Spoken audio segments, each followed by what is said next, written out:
Yeah, the drone's pretty cool because, like if you set up like your own single mission and you go and like, say, set up an aircraft and you follow it, like to learn how to do formation or stuff, even in a helicopter, or whatever, and you get too close to it and it breaks away. The drone doesn't do that. I'm going to ask the guy next week, like, what's the script for that drone? Because you get up right up under its ass and it won't pull away. Yeah. So if it's a drone and it's like an L-39, I'm sure you'd be able to do it with a Huey or any aircraft. You know what I mean? You just need the script so it doesn't pull away. That'd be pretty handy for what we do.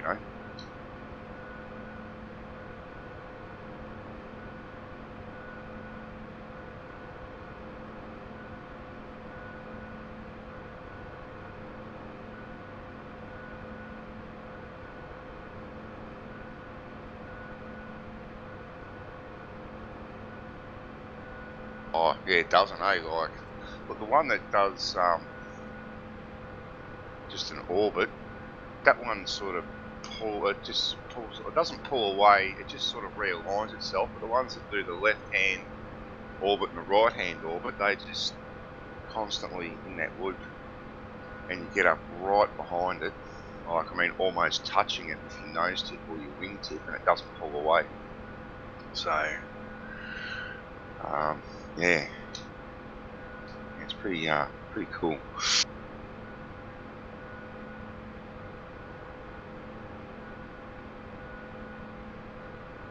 I'll be back in a second. I was going to go and get myself another coffee while this loads up. I'm back again. As soon as I come back, you go. That's typical. I'll be back in a sec, man. Yeah, no worries. Well, Huck, how are you, mate? You good? Oh, I'm good. Just trying to work out what to do tonight.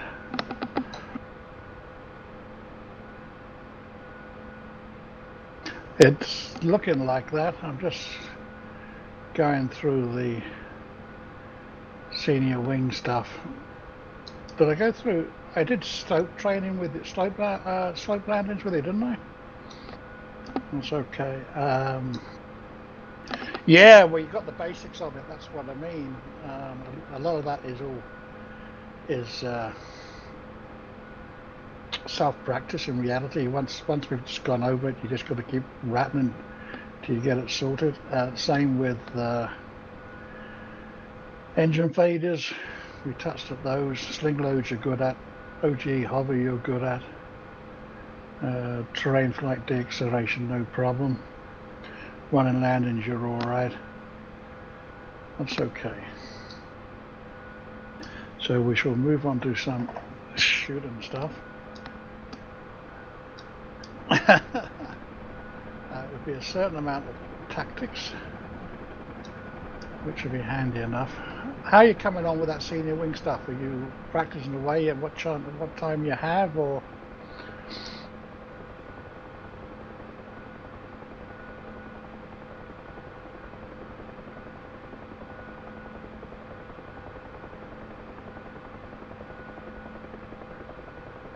Okay, did you get a knee board that I threw out on the senior wings tasks?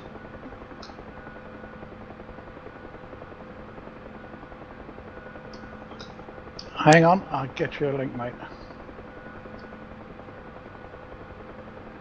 All it is, it's a knee board picture that you can just save to your knee board, and whenever you're bored, you can flick it up and refresh the tasks that you've got to do for the senior wings, and you can just pick a couple and go practice them. That's all it is.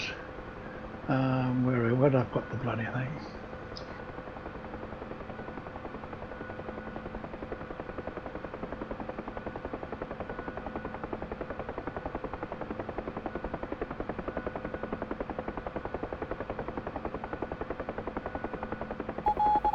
There you go, in TeamSpeak. Have a quick look at that link.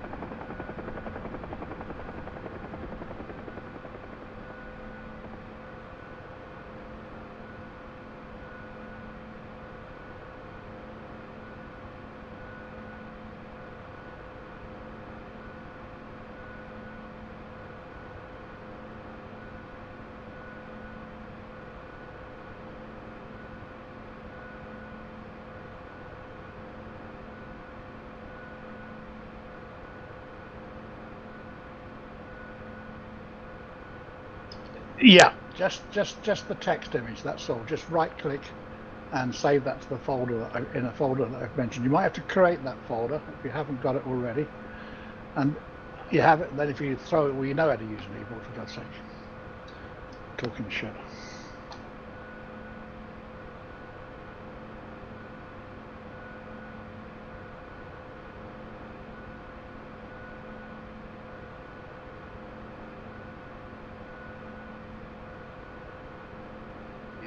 Is Six back yet? Yeah, he's back. He's on holiday. That's what I knew he went away for a week or something, but yeah, come back from that. No, he's been away this week. He's popped on a couple of times,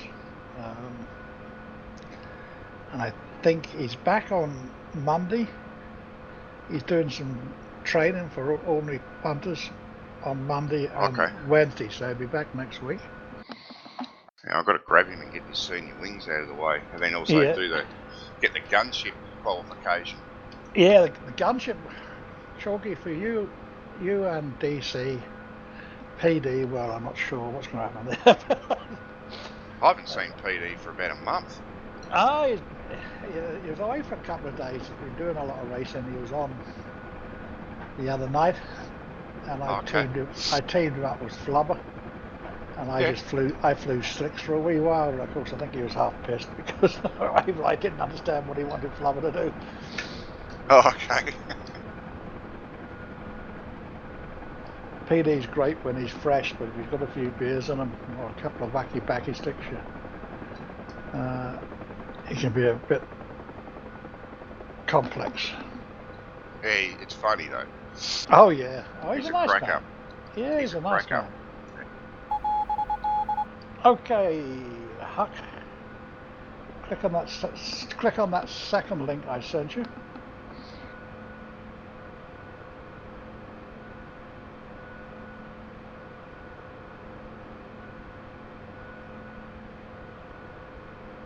Okay. Before we did, just correct me if I'm saying something that you didn't cover. We did high altitude or attacks from about 1,500 feet, correct? Did we do specific low-level attacks?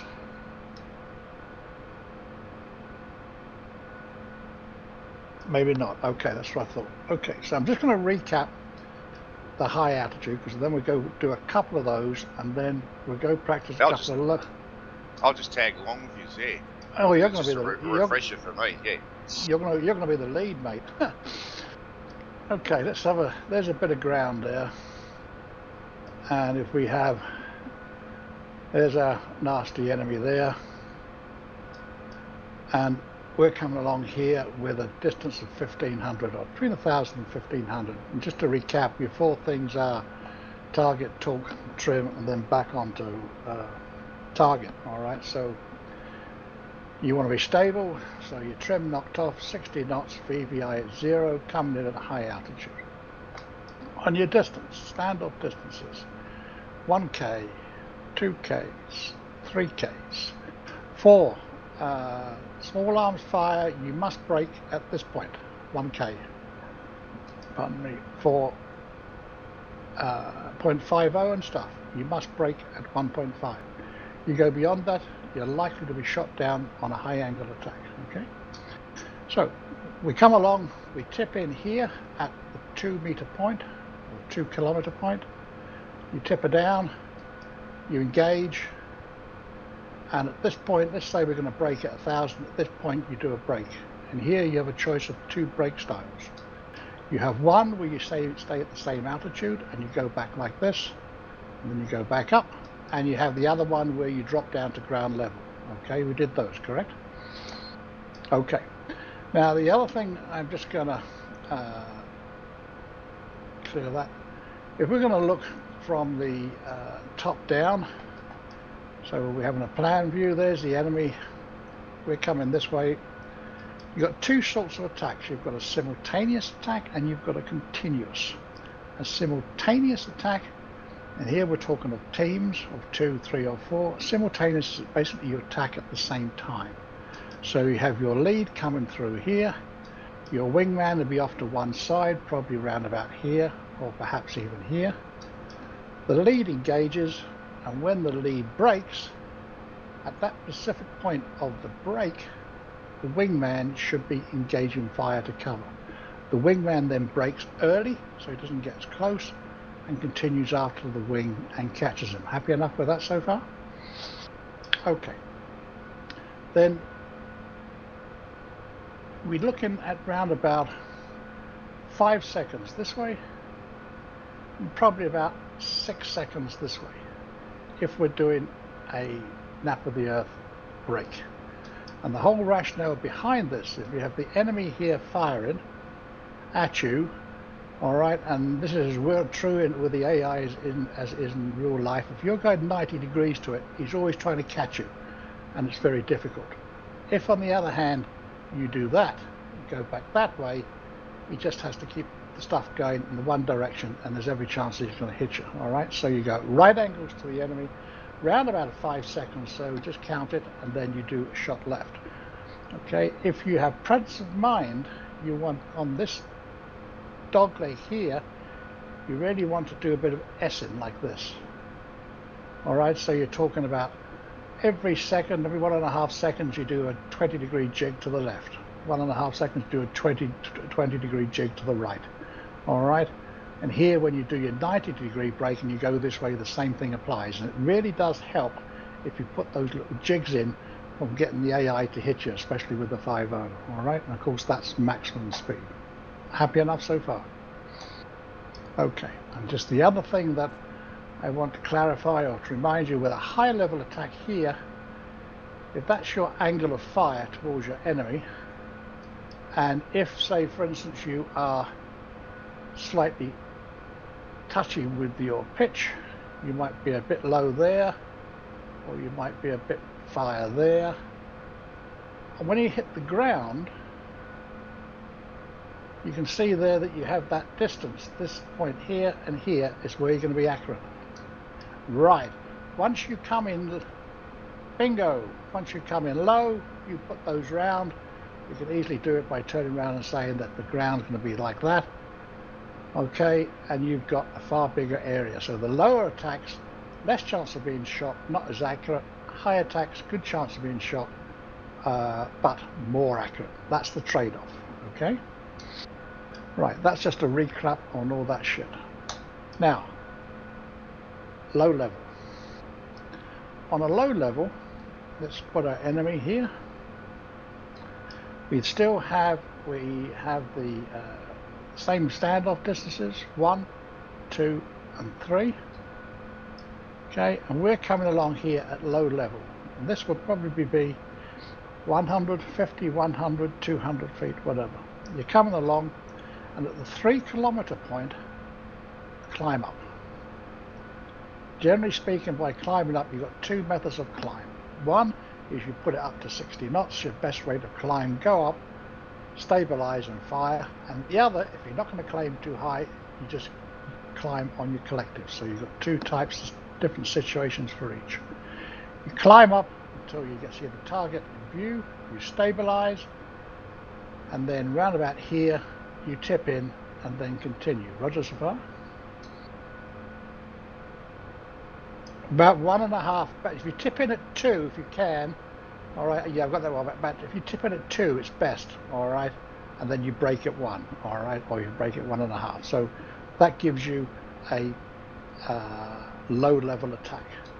And the pop-up is something very, very similar, except you're doing it because there is an obstacle in your way, say a building, or it could be a ridge, tree line, or whatever, and the enemy is, for instance, here, and you're coming along this way here, completely masked by the obstacle, whether it be a hill or a ridge or a building. And then you pop up till such times as you can see the target, you stabilize, tip in, fire, and break. Roger?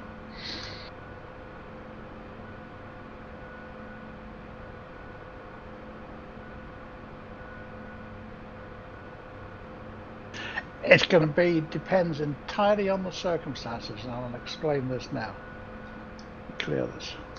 Right, let's have a bigger distance. Let's just have 5K, 4, 3, 2, 1, target. And let's just say we have a building here. All right, now this is the beauty about gunships. There's nothing set. Whoever the lead is dictates the tactics. If you're coming in across a bay, which we will practice this, because there's a bay beside us and it's nice and flat, we can come in here at a nice comfortable 60, 70 knots, 80 knots.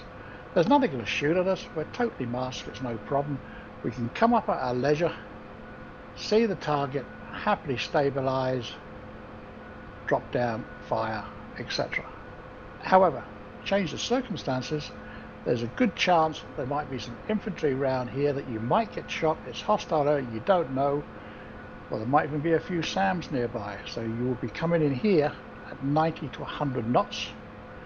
You pop up at 60 knots. As soon as you see the target, you level off, you engage, and you brake at high speed. So you've got two scenarios totally dependent on the situation and the topography. Does that answer your question? Okay, there's nothing set. Everything depends on the circumstances. That's the beauty of it. We're not slick driving, you follow the leader, all right? Here, you've got to think the whole time, all right? It's dependent on the circumstances and how much realism you want to inject into it. Now, on this basis of climbing and popping up, there's what we've got to do to make that easy to us. Remember on the high angle, we were flying along up here and we set no trim, 60 knots, VVI 0, all right? We're going to practice that in a minute. But what you do is you look at your torque meter, and your torque meter will be somewhere in the region, if I remember rightly, between 25 and 30 pounds. You memorize that position for the weight, fuel, and the temperature, okay? Because that is your nice trim torque. Now, we go drop down to the picture we got here, and we're screaming along here at 100 knots.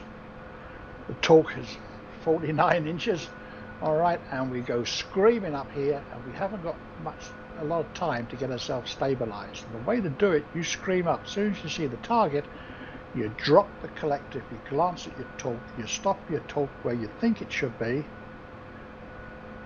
get your pitch sorted out, and within 1 second, you are stable, 60 knots, VVI 0. Does that make sense? And that really starts to come into it. Now, it doesn't matter whether it's 60 knots, 70 knots, 65. It doesn't matter whether it's 0 VVI, couple of, maybe 100, 11500 up, 150 up, or 100 down, 150 down. It's reasonably stable, because if you've got the situation, there's shit coming at you, you want to get stable as quick as you can and drop the nose, all right? You're not going to pussyfoot about. And that trick of just wangling it up, hitting that torque to get it about right, getting it stable, down, tip in, fire, can stop you shooting down. Because if you don't, this is what happens, and you'll do this today, people pussyfoot about in this position here. So before they know it, they start the tip in here, about 1.5K, and they stop their firing about here and brake, and they get shot down, all right, because they pussyfooted about here, okay? So that's the trick that we're going to practice, and it will start to come into its own. Any questions? Okay, you happy enough with all that shit, Chalky? You've been through all that before, mate. Yeah, I'll just be refreshing, really, yeah. Yeah, that's okay. What I haven't touched on, and I'm not going to do it till later because I screwed up with you and DC, was put you onto the continuous tax first. That was too difficult one. So for everybody else, it's going to concentrate on the simultaneous attacks. And once they're off pat, only then do we look at continuous attacks with the race courses, just in case you're wondering. Okay. Okay, we jump on the server.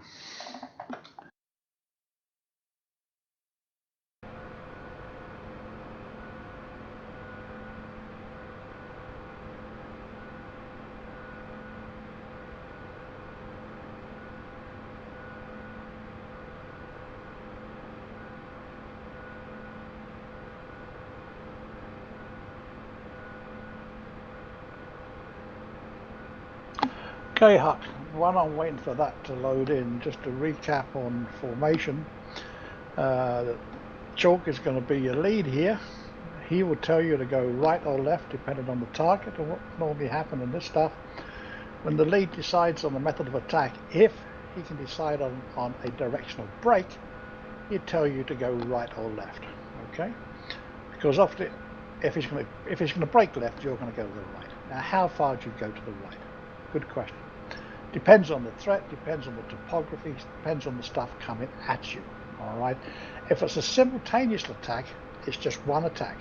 Okay, that single attack might be repeated in 2 or 3 minutes time, but it's not a continuous race course attack. So it's a series of successions of simultaneous. So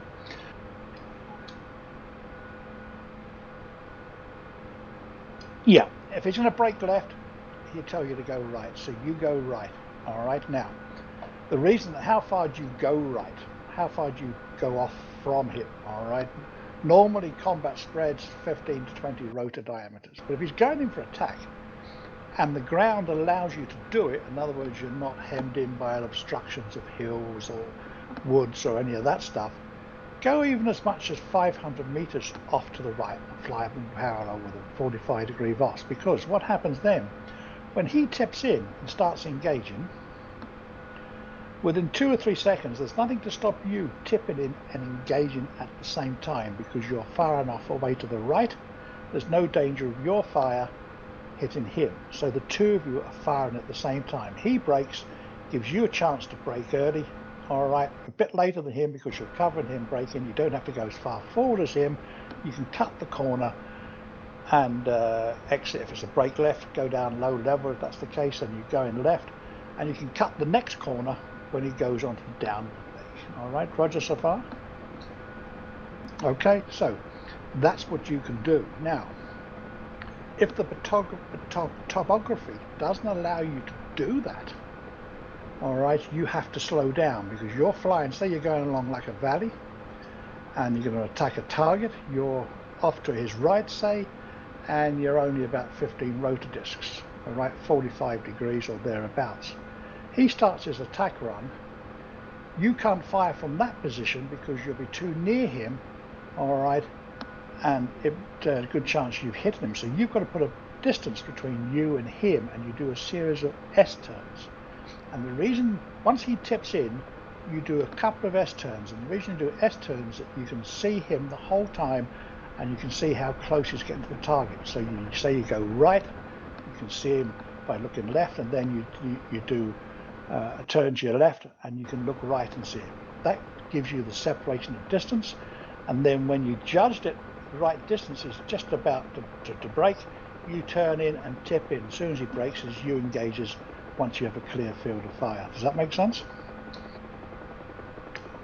Okay, so you've got, do you have your Oculus Rift on, or do you still have the browser up with the, you do, that's okay, then we'll not go to the browser. Okay, so you got 2 ways of doing it, and I talk you through both tonight. Happy enough?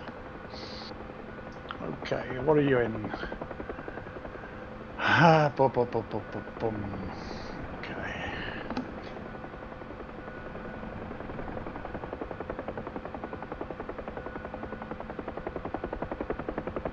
Okay, Chalky, if you can go onto the runway, mate, and face north.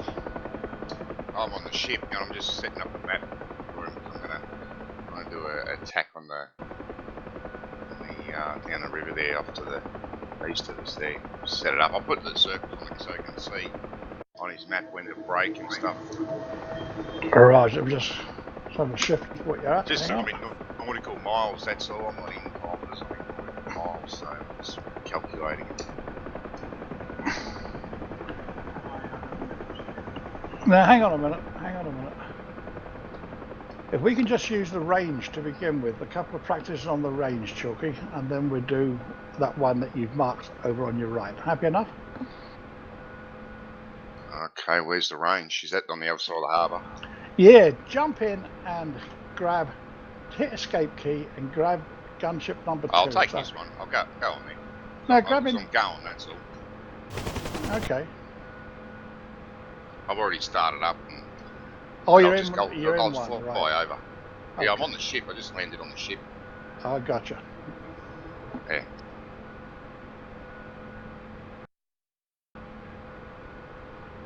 Okay, Huck. I've been practicing some of the advanced wing stuff. Oh, gotcha.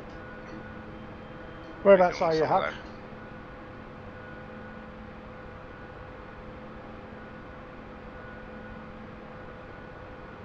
Gotcha.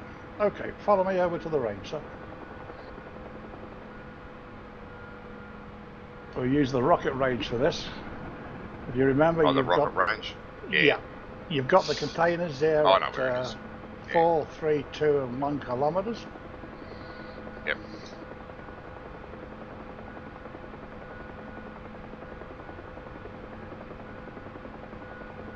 The biggest thing, Huck, is timing. As I'm pulling off the target, you want to be engaging, and by the time you peel off the target, I should be on there and trimmed out to fire as you break off. You know what I mean? That's the hardest thing, really.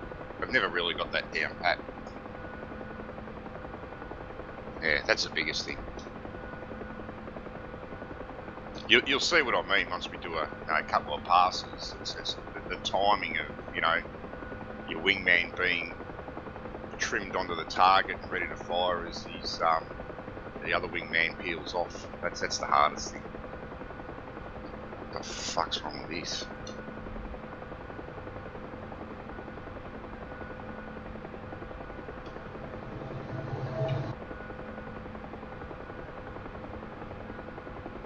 Okay, Huck, you're saddled to me, yes?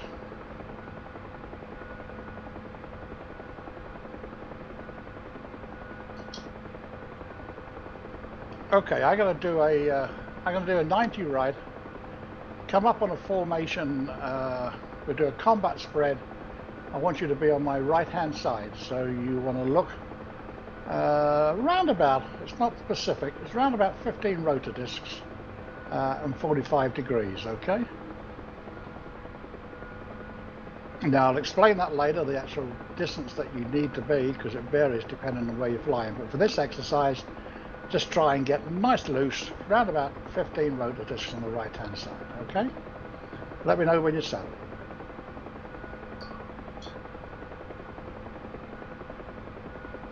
Roger, I'm going to do a 30-degree check, 180 right.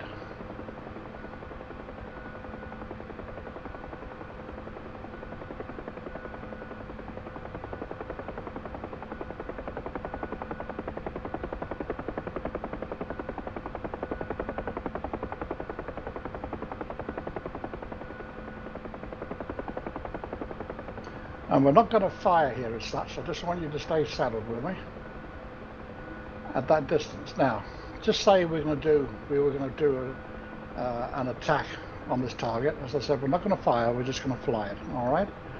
So we're going to climb up to 1,000 feet, and I want you to stay 45 degrees, 15 rotor discs.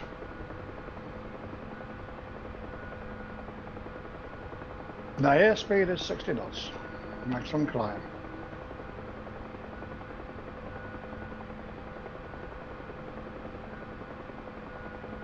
Okay, now I'm settling down to 60 knots, no trim, VVI at 0. When you've done that, tell me your torque setting.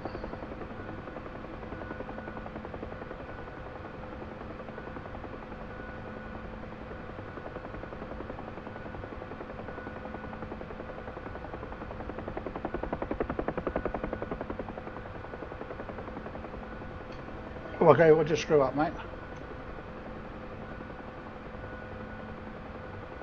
Okay, so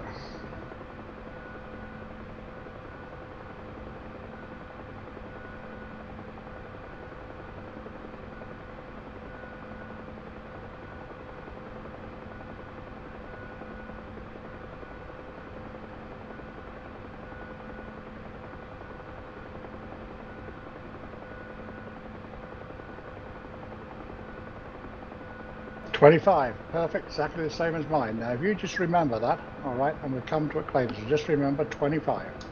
Okay, so you're nice and saddled. I see you off to my right. Let's just say I was going to engage a target at that wood, which is three kilometers from us. All right. And I didn't want you to move off to the right. We're in a valley or something. All right. So when I tell you I'm tipping in, I want you to just do a couple of lazy S-turns to the right and left. All right. And then pretend to come in when I say breaking in 5. That's when you straighten up and start tipping in. Okay. Okay, I'm tipping in for an attack at the moment. I'm not going to fire, I'm just going to pretend it. So I'm just going down on an attack dive.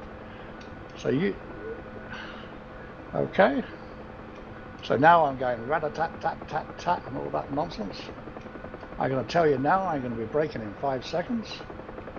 So you should be straightened up, lining up. I am breaking now, and you should have been tipped in and you start firing now.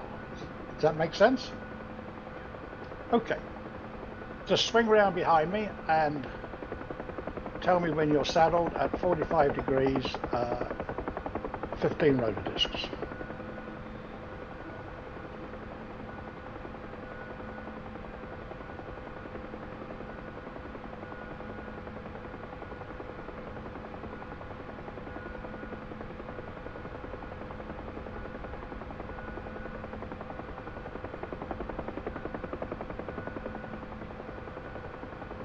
Okay, let's pretend I'm going to do an attack on the crossroads, which is about 3.5 kilometers in front of us, and I'm going to break to my right. So I'm going to say to you, go wide left. So now you go 500-600 meters off to my left. Roger. Now the whole, when you go wide from me, pre-fence, what you'll do, you know where I'm going to attack, it's the crossroads, or it's not actually those crossroads, it's just pretend it's a bit further. All right, but you go wide. As long as you see me, that's all I want. All right, let me know when you're about 500-600 meters on my left.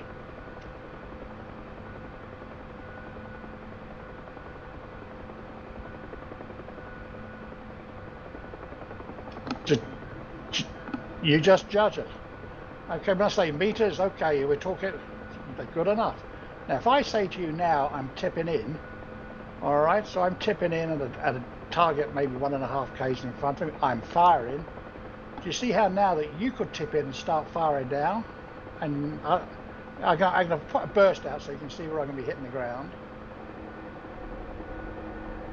All right, so you should be able to fire as well because you're at good separation from you, correct? Yes, go for it. Okay, so we're both firing, but I'm braking right now. I'm telling you, brake, brake, brake. So you keep firing until I broke, and then you cut the corner, zoom up to me, and then you are saddled with me. Yes, sir. All right, now the lead, if you switched on, might turn around to you and say, okay, resume combat spread. That way you can take your pick left or right, depending on the terrain. Happy enough? Okay, that just roughly shows the 2 types. I just wanted to do that so there's no confusion. So you can come in wide, but if you're coming in narrow, you do the S-turns and you don't fire until the other guy breaks to cover him. If you go wide, you can break at the same time and cut the corner. Okay, I'm going to land, and then you and Chalky are going to go do some shooting, and we'll do a couple of runs, and then we go find some targets and shoot the shit out of them. So if you find Chalky and RV with I'm him, behind you at your 5 o'clock. I'll meet you over at the end of the runway. At the end of the runway on the southeast end of the runway. Yeah.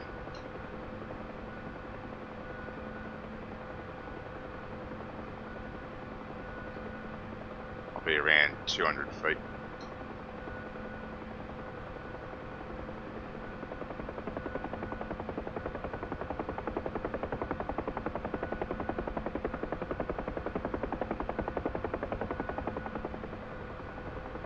Okay. Okay, Chalky, do one high-level attack, and on the rocket range, and Huck, you do a wide. You go right wide.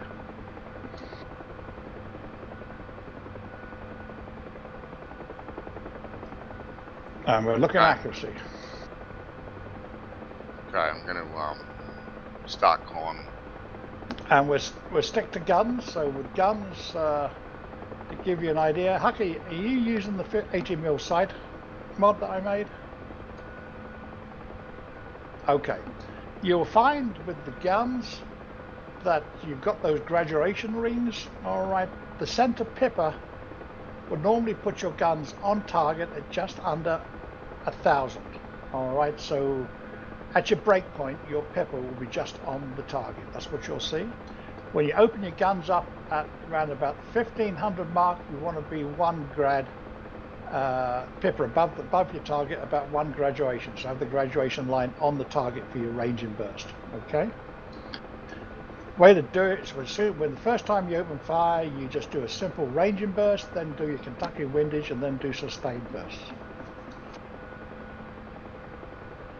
With rockets, you will find that 2 kilometers, the 1 graduation windage will get you on, and when you are around about 1,200 feet from the target, that your pipper will get the rockets on, just as a reference.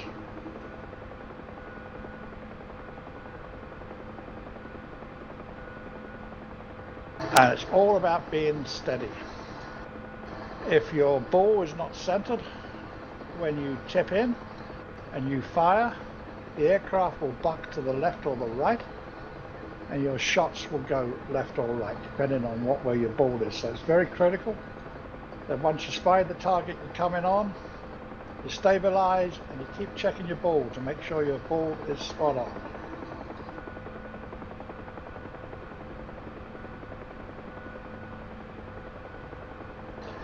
Okay, you should be going into a wide position now, Huck.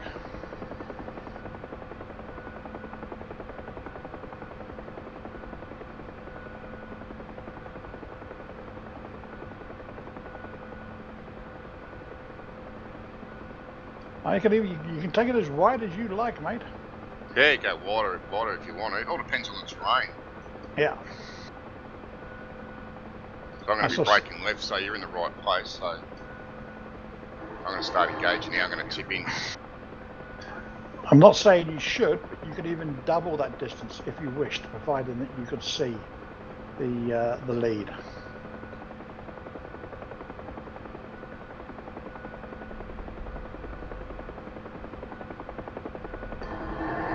Braking left.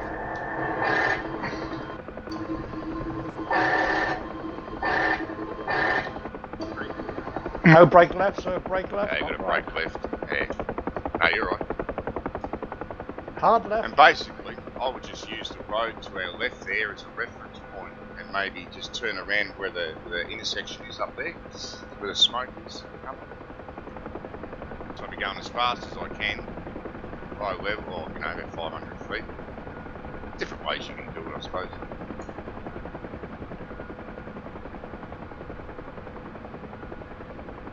Okay. To climb back up. Not climb back up there. 60 knots maximum power, 60 knots. You could even cut the corner if you wanted, Huck.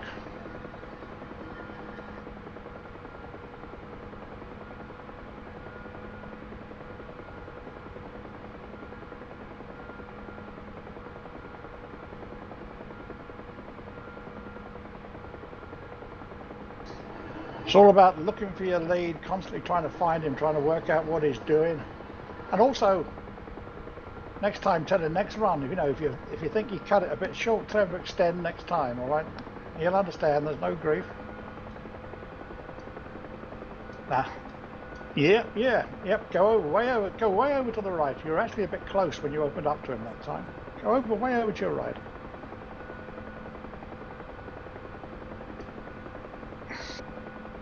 Okay, tipping in. There you go. Now you can go in.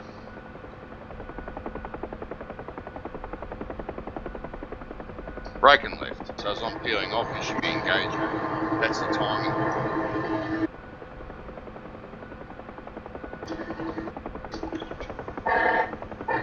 Okay, you're on your break point now, Huck. Remember, at least 5 seconds at right angles.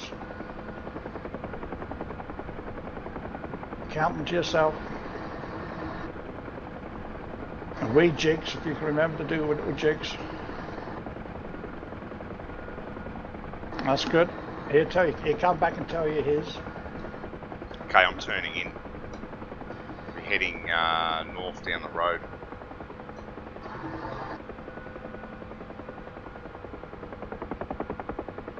Yeah, blind on you. Okay, do a 180 chalky and go back out and let him catch up with you and come on in now.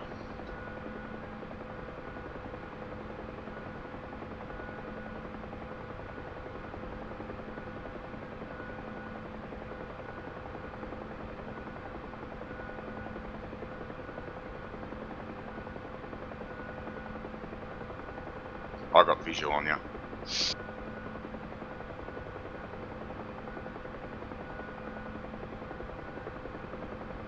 What is that with their lights on? Okay.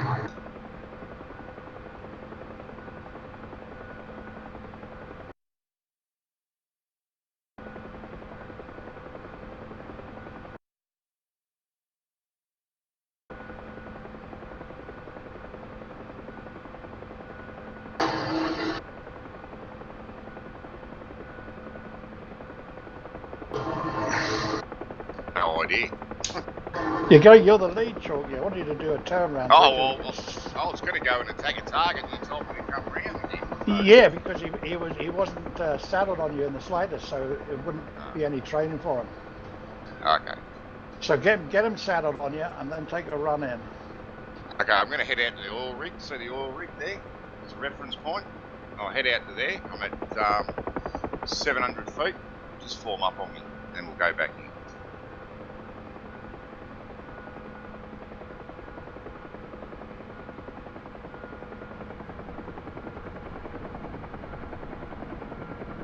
Okay, Huck, when you have him visual, tell him you have him visual.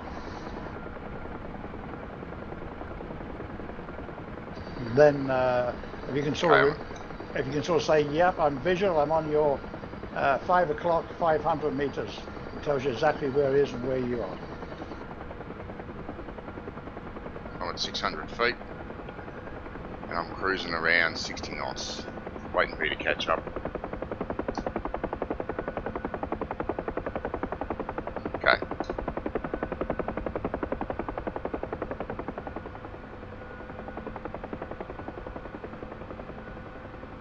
Oh, roger, visual. Okay, it's going to do a check 180 to the left. Or if you want, you can go shoot your targets up, Chalky, if you want. It's just as good. Okay. I'll head up to the coastline, follow the coastline, or go across the bay, follow the coastline. There's a river just up ahead, a couple of k's. I'll head up the river, and there's that town over there. We'll shoot up there, shoot that up.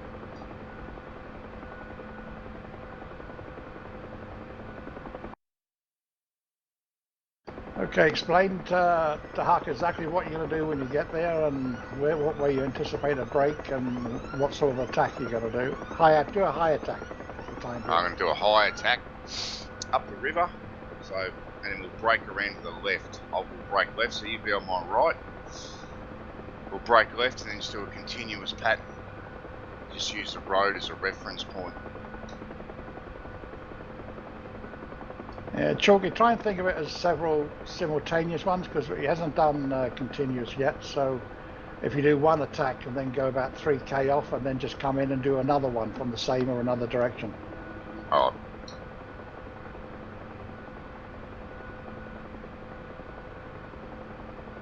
Right, I'm just going to start picking the speed up to about 90 knots. Starting to pick up now.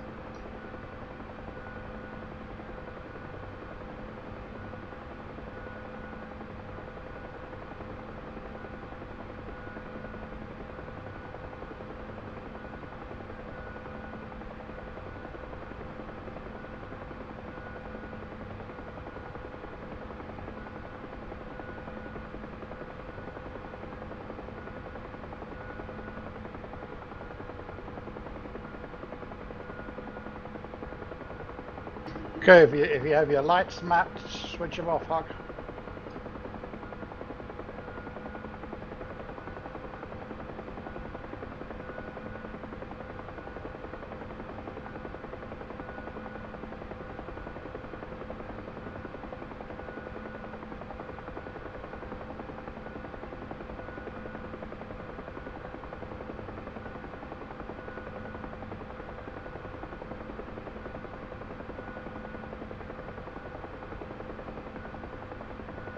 How often do you get on there, Huck? Do you get on every night or?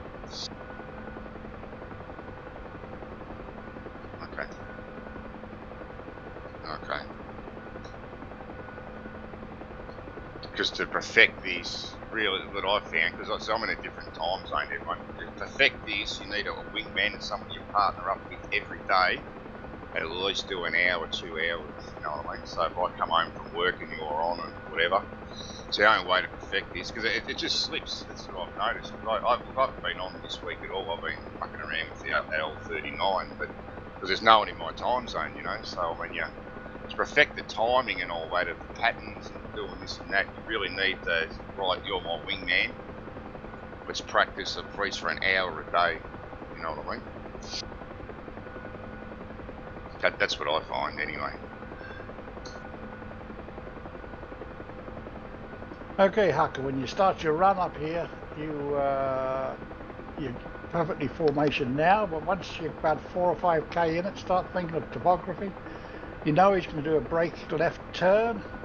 All right, so you can stretch yourself off to the right, and then you have to make up your mind, you know, do you fire at the same time as him or shortly afterwards and then cut the corner? You just play it as you see it, and I critique you. Okay, there's a river up here on our left. Turn up the river and use the river as a reference point up to the target. If you look on the F10 map, you'll see it. Normally we wouldn't do it like this, but because you can see the target, we'll just sort of talk through it, you know. So there's the river off to my left, my 10 o'clock. It's going to turn in and follow it slowly. And I'm going to start to pick up altitude too. I'm going to back it off to 60 knots, into a climb. Yeah, into a climb up to about 1,500 feet. Do that now while we're out here.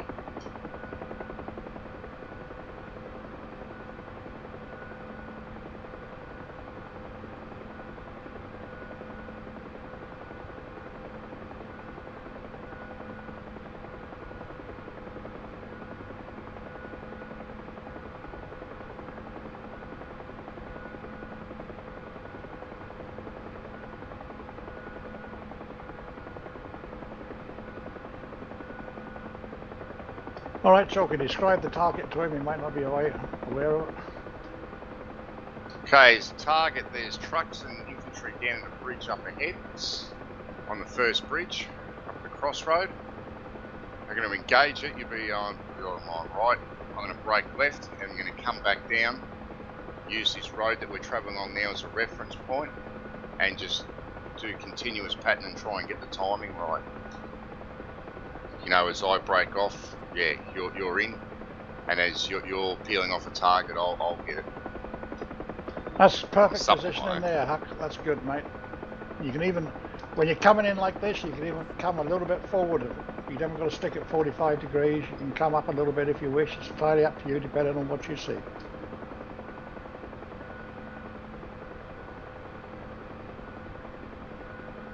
If that was me, I would maybe just come a little bit forward, but that's just me. It's not picking holes in what you're doing. It means you can get two of you can get the fire on together because it's nice and flat and open.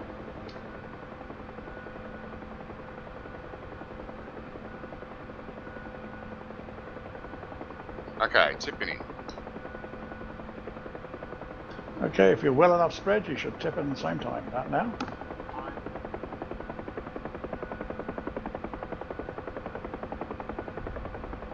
And brake on okay. left.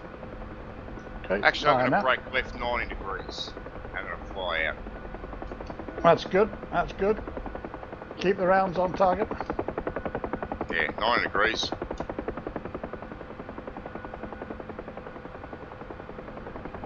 Right.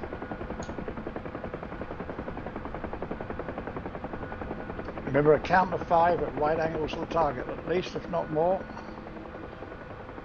Okay, now I'm going to come around to the. I'm going to come around to the right now, 90 degrees. If you haven't got sight on it, Huck, do you have your visual on it? Roger.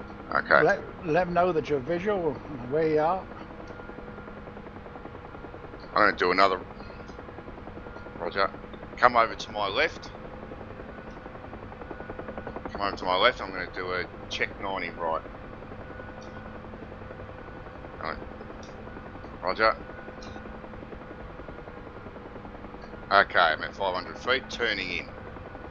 Check 90 degrees right, and do another rocket run on that ridge, using the road as a reference point.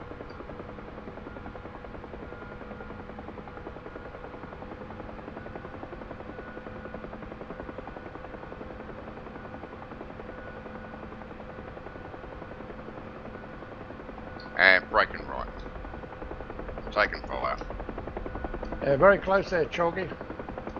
Yeah, I've got to get used to this helicopter again. I've flown it for over a week. I've been in the L-39. Ah, I've trainer been man. flying that full on, yeah. Quite fun, but yeah, that's all. I need a wingman, you know, to sharpen these skills perfect. You need a guy you got to train with every day. You know? It's sort of hard for me. It's all right for the other guys. Yeah, you're stuck out in there, mate. I'm wandering, yeah. Okay, now he's well behind you there, so we'll let him catch up with you, or I'll give him some instructions. Okay.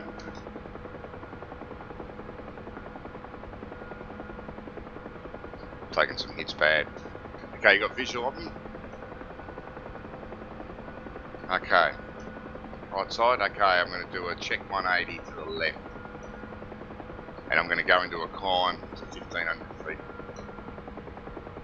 And why'd you have lots of holes in your aircraft, Chalky? Because I went too close. No, I was trying to do that, you know, the 90 degree where you know, I was trying to get that, you know what I mean?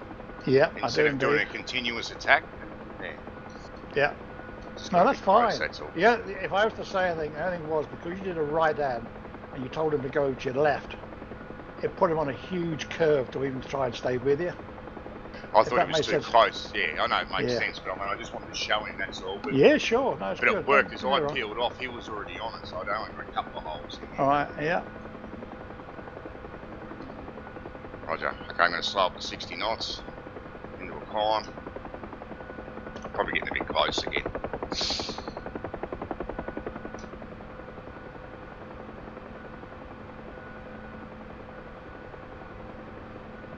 I'm going to brake right again in a sec once I trim out.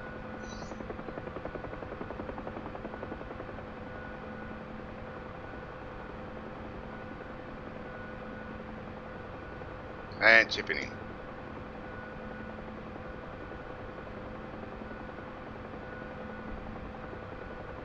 Braking left.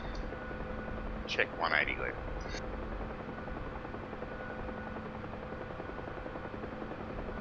That's right.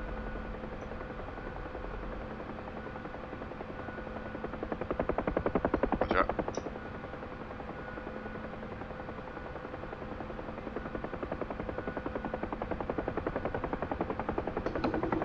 Okay, do you want to go get a new craft, Chalky, and I do a couple of low levels with Huck? Oh, I'm still fine. I've just got a couple of holes, that's all. That's okay. I'm Winchester rockets, so... Yeah, guns is fine. Okay, I'm going to land on the road and put my lights on south from the target area. Whenever you do a 180, you come and land beside me on the road. Okay.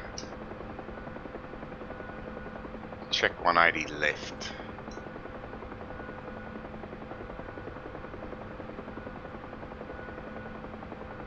Okay. As I come past you, just cut into me. Oh, visual. Got ya. In a situation like that, where I'm behind you now, you can take the lead and get the target, you know what I mean? Like if you're going to continue to do it.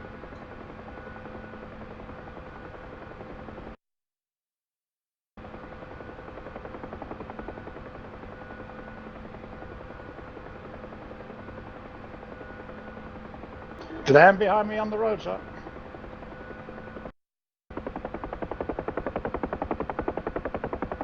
Right down there.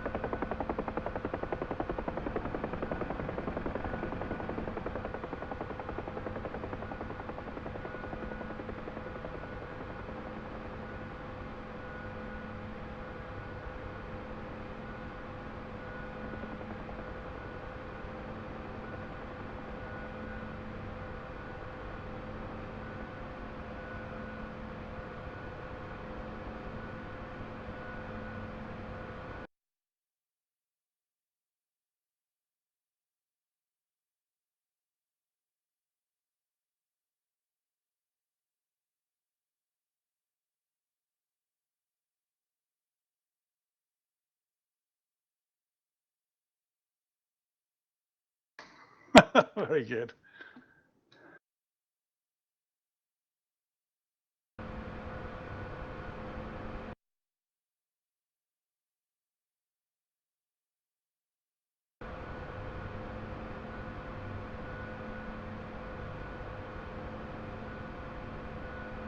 Okay, if you look at your F10 map,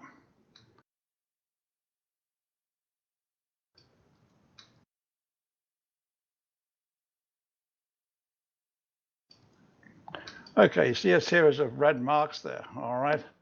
The one nearest the enemy is your break point, all right?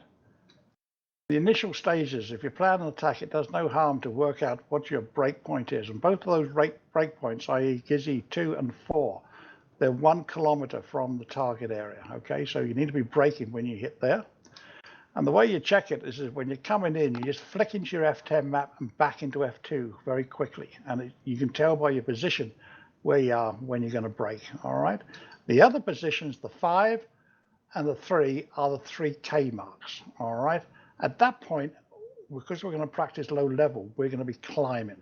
Roger?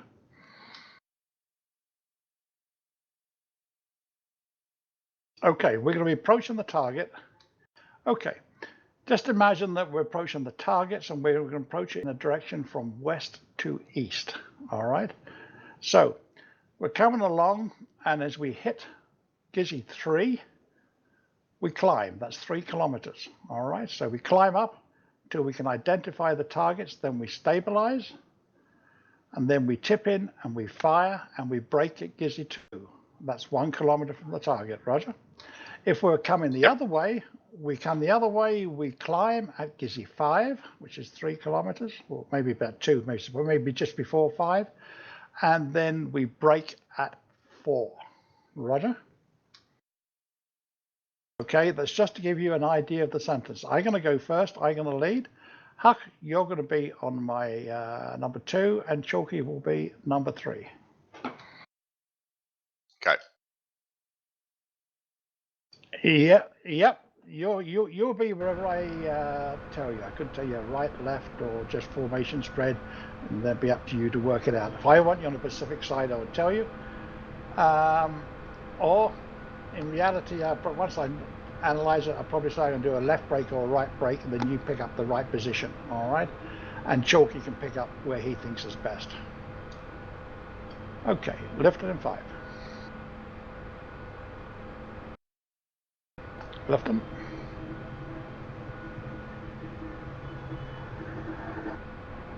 Check 90 left.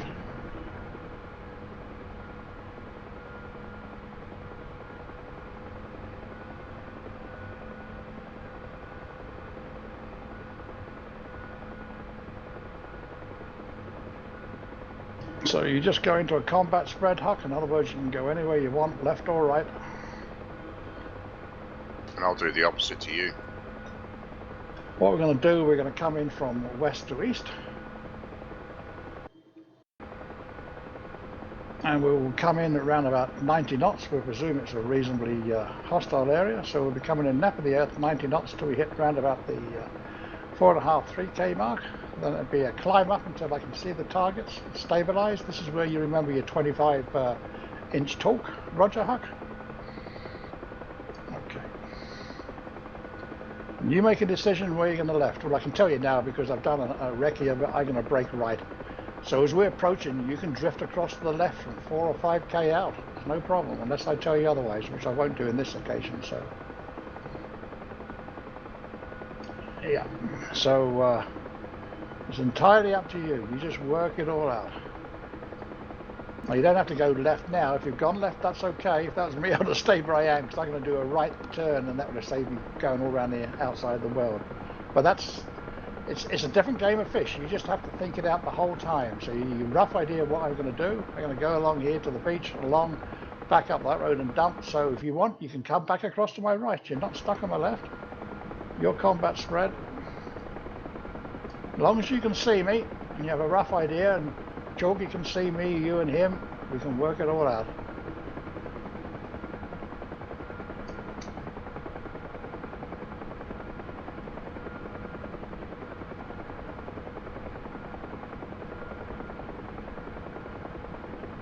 While we're going along, make sure your F10 map, you flick into it, make sure it's centered on me and it's zoomed out so you can see the whole area. Alright, when you have it on me, you can flick into your F10 map as you're going along and it makes things a lot easier to see where you are.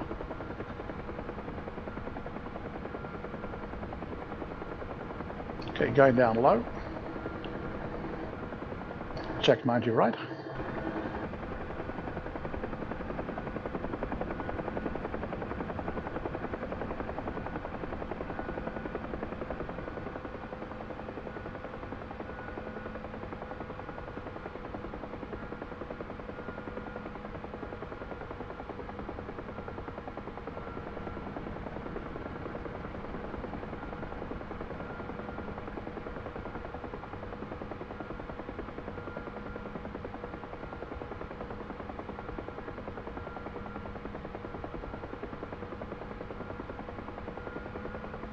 Check 90 right.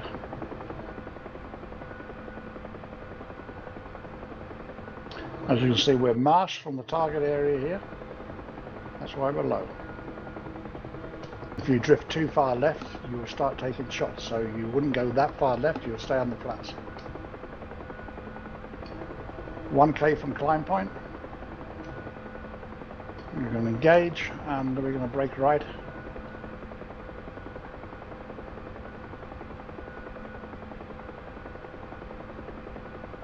Climb it.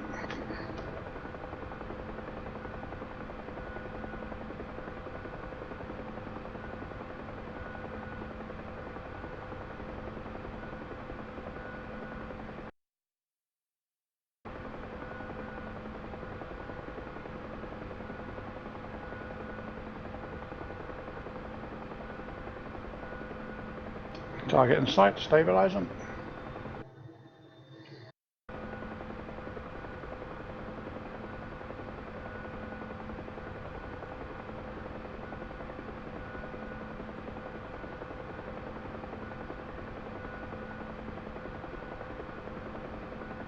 Tipping in.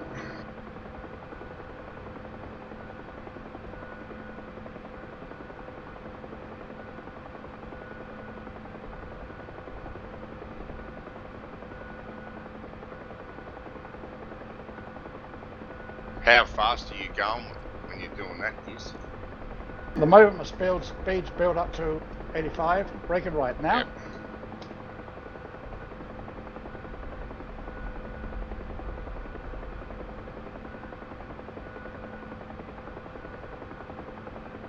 Going low, enough of the earth.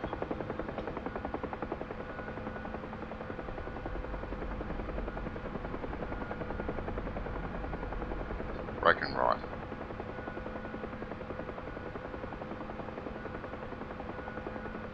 Roger, we're going to extend on this course until near the inside the sea, and then we're going to do a check 90 left, and then a check 90 left to bring us on another low level attack coming in from south to north.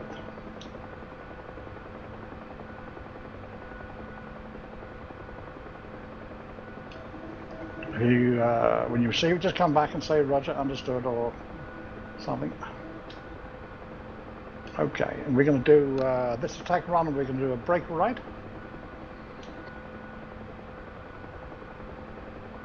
So you just come back again and just say Roger or 2 or whatever. Perfect.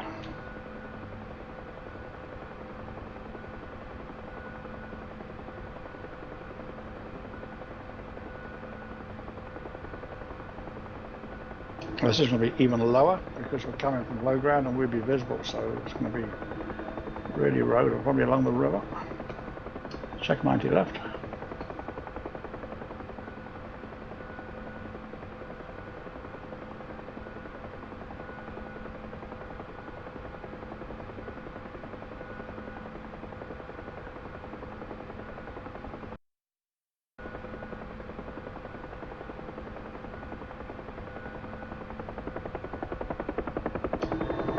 Check 90 left.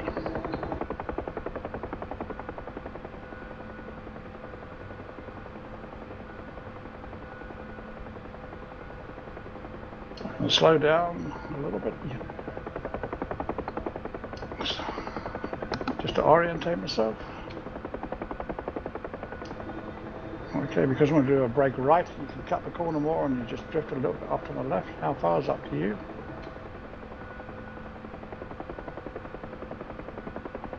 Yeah, it's up to you, sir, but that's where I would be. Down into the river. That's where I want to be.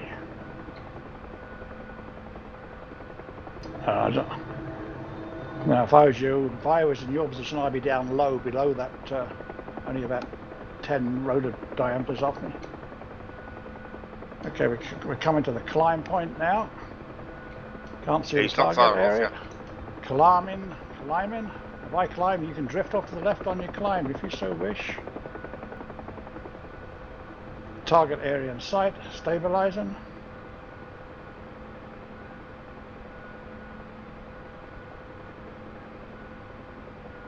Engaging.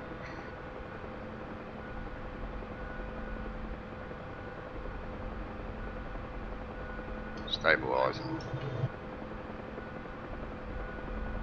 My firing shite.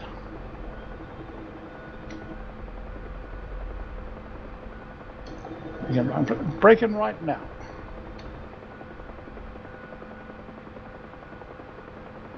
If you break off at these distances, even a 5.0 and not touch it, if you go nap of the earth at full speed.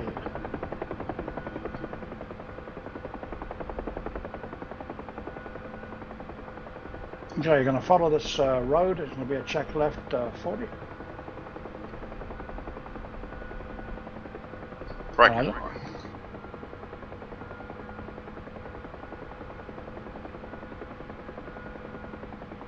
Okay, the next one we're going to do, we're going to come back in the way that we're going out, and it's going to be a pop-up over the hill. All right, so it's going to be a pop-up attack. The last two were low levels. This was going to be a pop-up attack.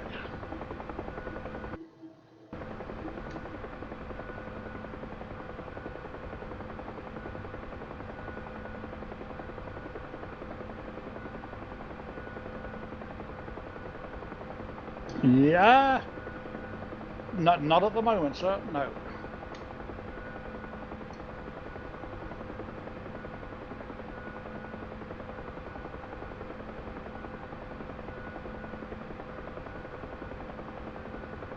Okay, I'm going to do a train DXL, do a pedal turn to my left, and then put it down on the grass. Roger.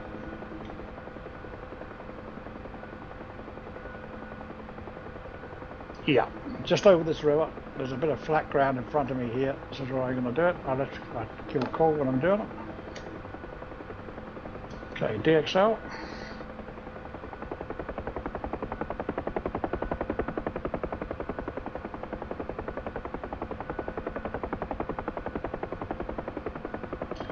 And left.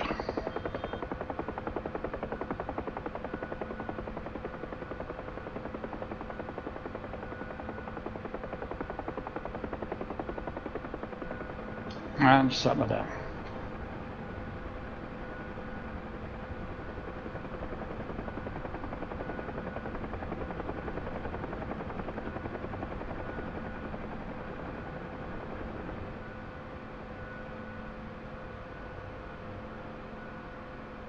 Okay, jump into F10. Okay.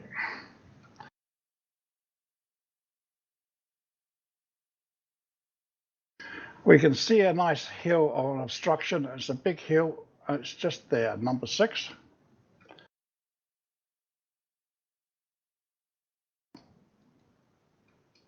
The north east going southwest is going to be our line of attack. So just to plan that, let's see what our distances come out with. That first mark I put in, that's 2K. So that's we're 2K in. That'll be our tipping in point there. All right. And so if that's our tipping in point,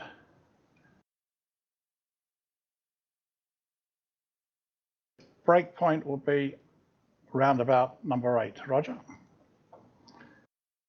And your climb point, well, because of the topography, you're going to be climbing anywhere from the northeast. It's up to us. We don't have to come in low level unless the terrain tells us. We're going to come in out of sight, pop up over that hill, and then go in. So we're going to start our attack run from probably round about there, number 9. Okay, Lieutenant.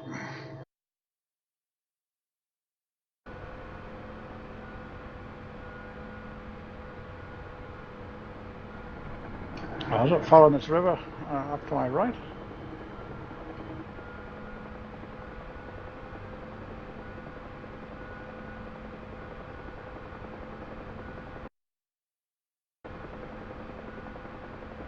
And here we're just flicking to the F10 map to see where we're going. It's not cheating because in real life you'd have 2 pilots and one would be looking at a map.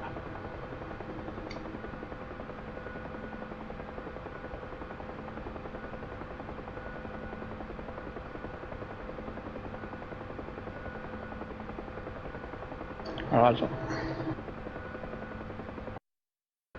Okay, I'm going to go up here a bit more on the flat and I'm going to do a 180 left.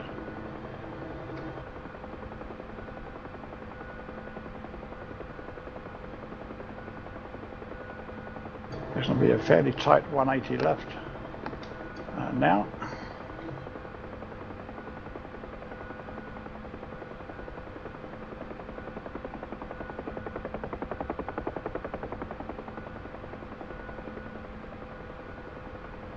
So we should be going southwest.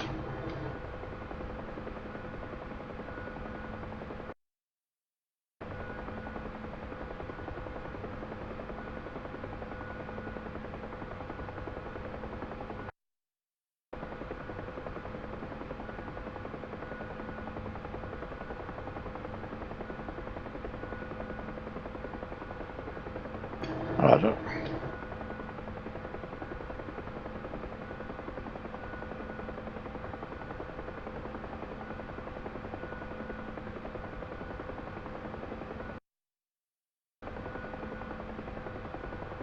Climbing.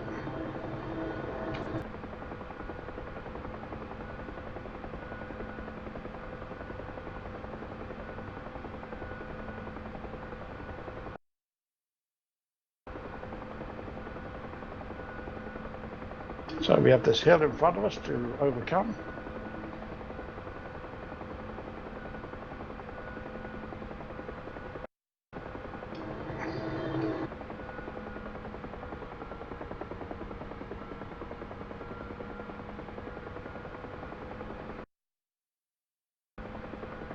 Okay, this will be about the right altitude here, stabilizing.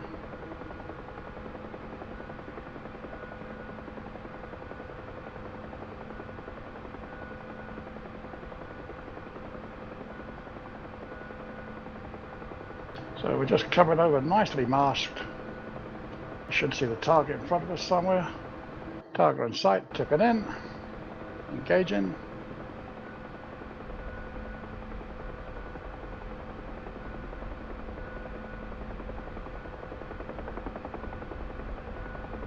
Braking right now.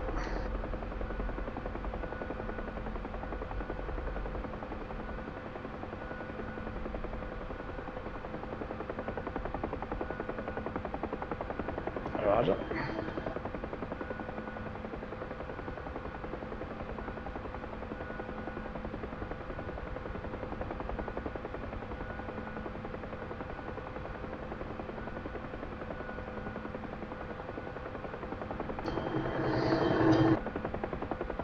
Okay, now debrief on that, Chalky, from your perspective at the back end. Looks good. Okay, well your shots coming close to me, am I right? Yeah, the shots coming in close. But the way you used them, the terrain to mask yourself as you done the surprise attack, yes, was pretty good, because I've never done that with you guys. They've spoken about it, but I've never done it practically. never done it. Maybe you've done it with the other guys. I don't know, but with me, no, well I've done it. I haven't done it there. We've no, I mean, we've talked about it and you've printed on a picture, but actually going through the motions practically, I've never done that. That's like good. that. From your own perspective, whereabouts you should be positioned. I'm not sure. With well, it all depends on the terrain, doesn't it? It does. With Huck going wide left, I'm not sure what you could have done. Either probably saddled yourself on Huck would have been the best bet. And I'll do a 180 brake right here, 180 brake right. In a trail would have been. Yeah, maybe in a trail, and then when he started, you did a series of S turns, and then when he was braking, you came in and covered his brake because he would have covered my brake. Does that make sense? Yeah, that's what I should have done because I actually had to stop firing because I was on your right side. Yeah, as you broke right. That's it. No, I'm just thinking this through as I go along. We haven't done it in the 3 ship, so it's all new shit. But I think in that's reality, effective. I tell you, that's effective doing it that way. Okay, I've got to go along this river. Again, this is going to be a low level with not so much of a pump up because I'm not going to use that hill. I might use the side of the hill, but again, I'm checking the F10 for distances. It's going to be a right brake. It's going to be a right brake. So you and Huck and Chalky, you work it out. Okay. I'm climbing. Roger. Roger. I'm climbing. I'm going back to the same target. Roger. Okay.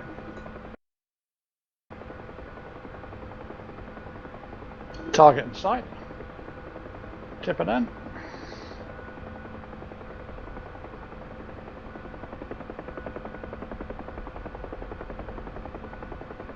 Underneath me.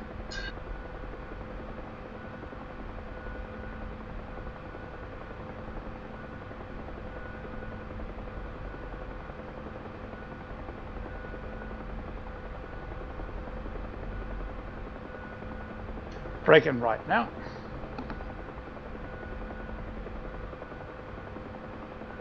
Nap of the earth.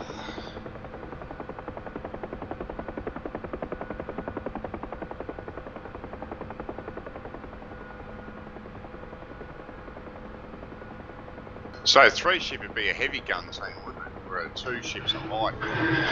Yeah, well, the old terminology from Vietnam is a heavy gunship team would be something like a Gazelle in its L configuration and a full-loaded Huey or an MI8. So in Vietnam, it would have been a Little Bird and a Cobra. Okay. All right, but yeah, you can run 3 gunships. You can run a whole squadron of 4. Yeah. But as you rightly say, and you know, it's all about practice and getting out. And every gun attack run is different. All right. Exactly. Yeah. It all depends on the terrain and everything. Yeah. The threat. But lots of things. The most important weather conditions. Yeah, the most important thing I've got to keep hammering home though is distance, standoff distance. Otherwise, you'll be zapped out. Standoff distance and timing, and yeah. And also communication. Now, okay. Yeah, communication. Huck's just learning, all right, and we're just figuring out the 3 ship shit because we haven't done it before. And I'm rusty. Yeah, so but the way to do it is just to reflect. After you do an attack run, you just reflect what went wrong, what went good, and a simple chat. If you do that each time, you pick up the whole time. All right, let's have a look at the map.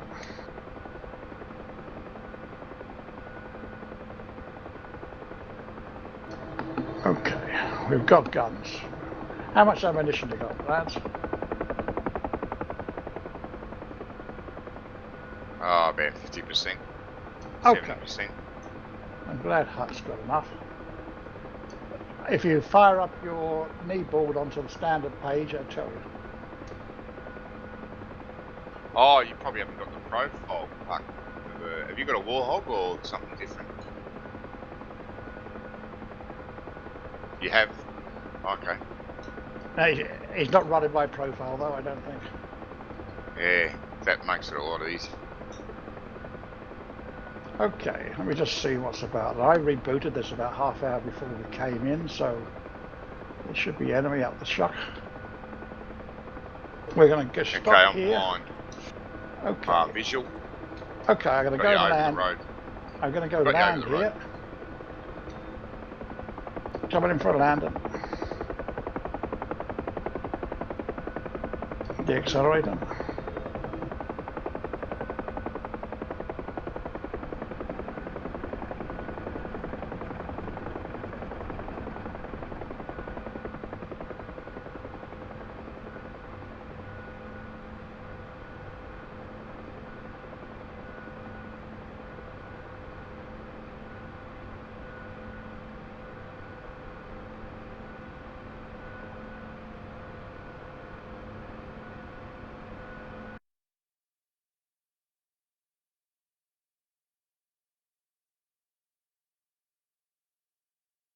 Okay, Chalky. Now to get your standoff sorted. We're doing an attack up the river here. Yep. And Hang on, let me land. Hang on. Let me land. Okay.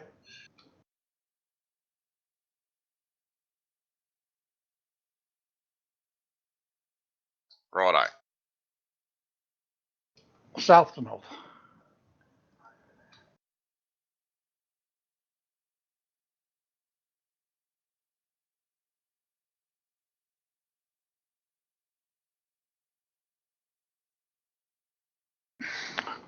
Let me know when you're down, Chalky. Yeah, I'm down. Yeah. Okay, check your F10 map. Yep. Okay, you see there I've got three numbers 10, 11 and 12. That's 3, 2 and 1K from the target, all right? Now there is a 5-0 there if I remember rightly, or maybe there's lots of infantry anyway, but if you get close you're going to get shot down. So I want you to come screaming in low level, 80 knots, 10 feet above the river. Keep checking your F10 map, the pair of you. When you hit the 3 kilometer, put her into a climb. When you get to 2 kilometer, stabilize. Tip in and brake. You've only got one choice here, is brake right. Okay, at 1K distance, and keep flicking into your F10 map to get those distances right. Even though you're going low level, I don't want to see you climb until you hear the 3. I don't want to see you tipping in until you hit the 2. I don't want you to brake until you hit the 1. And when you do a right hand brake and you actually do about a check right 110 and count for a good 5 or 6 seconds, jigging as you go, low level, nap of the earth before you brake right. And then you come back 3 or 4 kilometers and then do another attack. So it's not a continuous, it's a succession of simultaneous attacks. Happy on that, lads? Okay, I'm not really sure what you mean on the last part. But maybe Okay. you will follow you, because I'm all rusty on this stuff. No, you're I'm all lead rusty it. on this stuff. No, It's- I'm all rusty on it. I don't do it often enough anymore. So you train us how to do it. Okay, I'll do the first one for you. What I mean by, do you remember when we first started off with you guys, Chalky, we concentrated a lot on a racetrack pattern, a continuous attack, yes? Yeah. Yep. Okay, that's a continuous attack where you're constantly attacking the enemy, okay? A simultaneous attack is where you go in as a team, one attacks and the other one attacks, and then you break off the attack. Roger? Yep. Now, if you put a big gap between it, all right, so it's not continuous, you end up with 2 simultaneous attacks. So you go in from 3K, you fire, you break, but you go back to about 4K before you come back into it. So it's not continuous fire, it's actually 2 simultaneous attacks. That makes sense? Yep. Okay, I'll lead the first one, then you can lead the second. Happy with that? Okay. Okay. Lifton.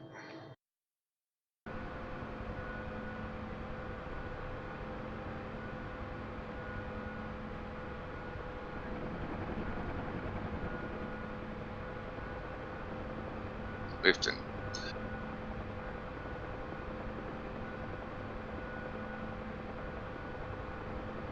Let me know when you're formed.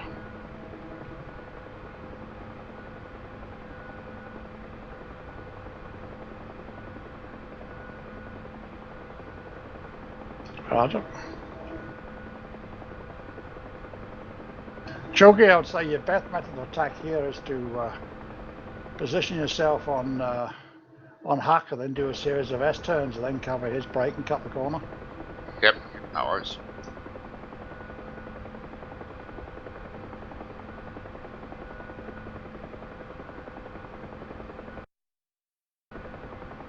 Okay, I'm saddled. That's okay. Ignore those little That's shits. our old target. Yeah. I don't know why door gunners aren't firing. Oh, here he is. There he goes.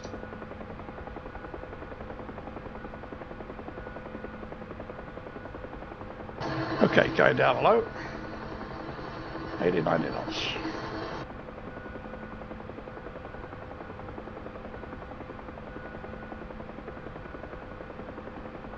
Remember, keep constant at your F10 map. You can do it without crashing.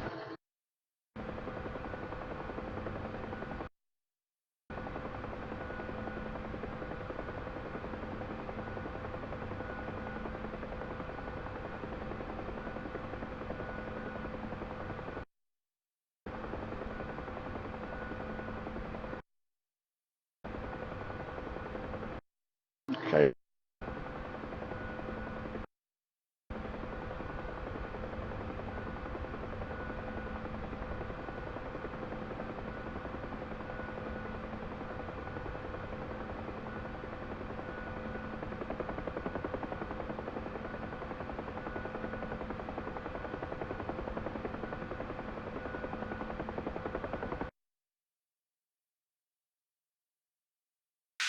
Connection lost. I repeat, connection lost. Over.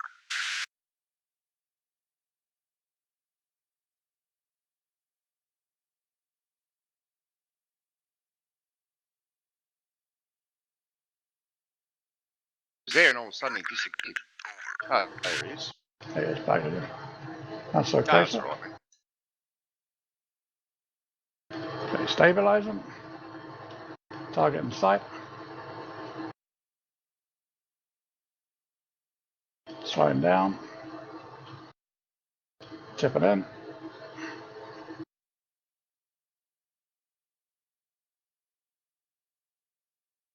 Remember, it's the end of the road we want.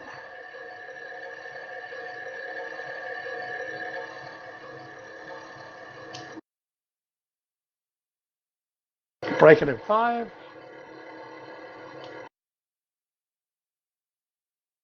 Braking now, going down low. Roger.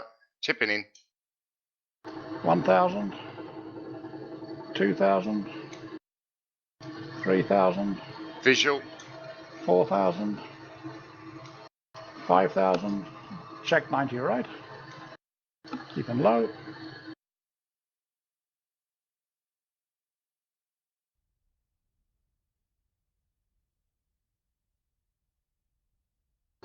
Okay. Right. Okay, did you manage to brake before the 1K mark, Yep. Chalky? Yep. Perfect. Yep. I'm just rusty on it, Izzy. That's all. So I don't do That's it often okay, enough. mate. Yeah, I forget to do one part. I've been focused on the senior. It's I get rusty on it. You go, oh, you do this, and I think, oh, forget it. Yeah, I know. I don't do it often enough. Once a week for 2 hours just isn't enough, or an hour isn't enough, really. Yeah. As I said to Huck before, you've got to do it every day. Yeah, Like, well, I've been playing with that L39 like all this week with these guys, and how much I've picked up on formation, incredible. Because I do it every day religiously Yeah. for 2 hours, you know. Yeah. Amazing.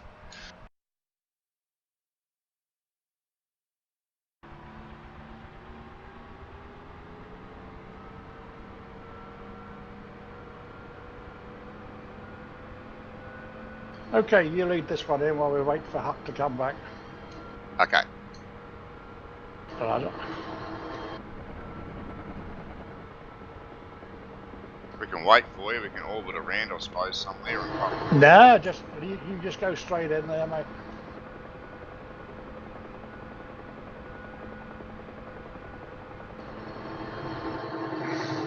Okay, we're going to do an attack there from. What direction are we going? We're going to be heading northwest. All right, turning in. Let me know when you're saddled. Going to come Blind. down low. Okay, I am heading east. Oh, nothing's working. No compass. Nothing's working. I have your visual. I have your visual. All right. Saddled. Okay, I'm heading up the road there at 500 feet. Going to get down Okay. low. Drop down over the river. Roger. Yeah, because you use that to mask yourself. Roger. Okay, you're at your climb point now. Yep.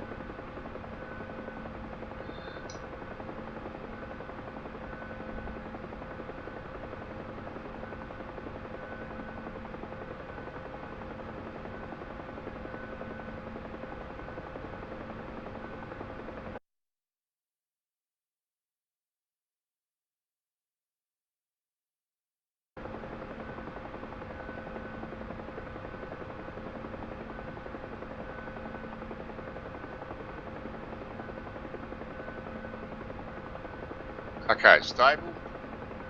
Should we tip it in now? Yeah, tipping in now.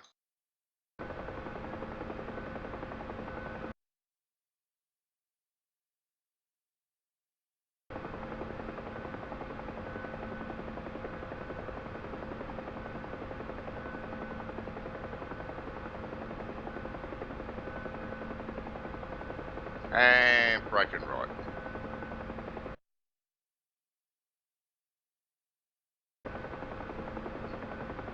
I'll go 90 degrees. Braking right, visual. Roger. And check 90 right.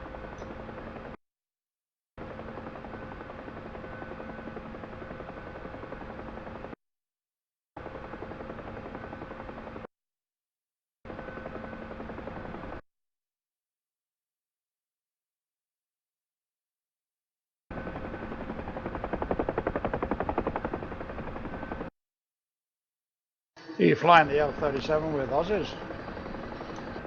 One Aussie, one guy from Canada, and another guy from, there's a few of them. They're in a formation team. I'm not in a team. I was just bored one day when I got on because there was no one on here, and I saw this Vultures server, and I jumped on there and I was chatting to them, and I said, "Oh, you don't mind if I fly with you, because and something different." They go, "Yeah, no worries." I'm not in a team. I just hang out with them.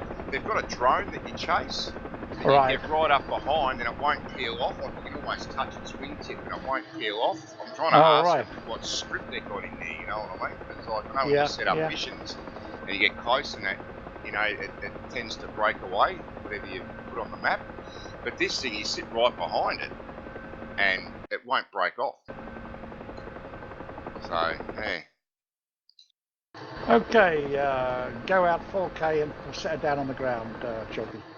Brake left, mate. Do a 90 left. Do a 90 left. Or a 360. Okay. Go the other way. Oh, no, but I don't know which way I'm supposed to be going. Don't worry, I just want to get out of the way. Huck's going to lead this one. Okay. In fact, I just put her down on the road. You should be able to see me with my lights on. Okay.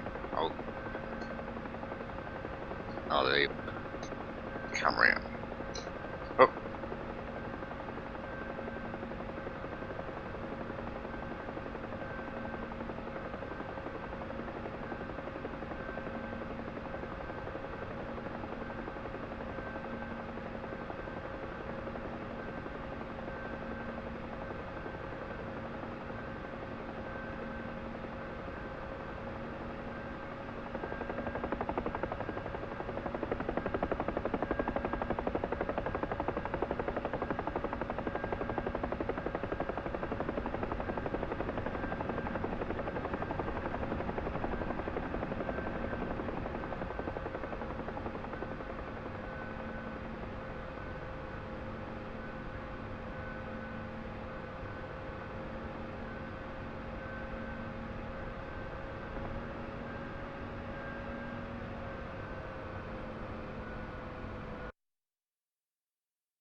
Okay, Huck, turn your lights off, mate.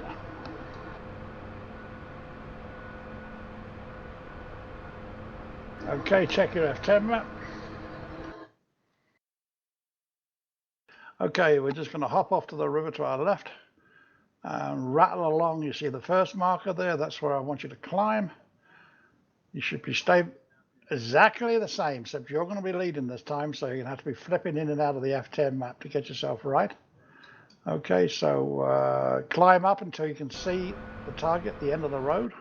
All right. Stabilize, fire, and make sure you brake before you hit the last point. So once you're braking, so you just flip in the F10, so you get an idea of what the 1K brake off distance is. Happy enough, sir? Roger, Chalky, you go wing. I just sit here and watch. Okay. In fact, I won't. I fly number 3 behind you, Chalky. See what it's like flying number 3. So you're the flight lead, Huck?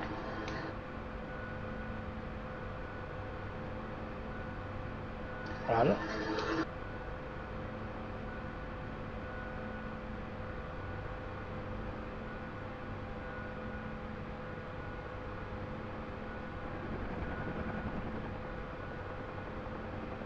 Where are you, Chalky? Coming in behind him. Okay. Blind. Visual. Okay.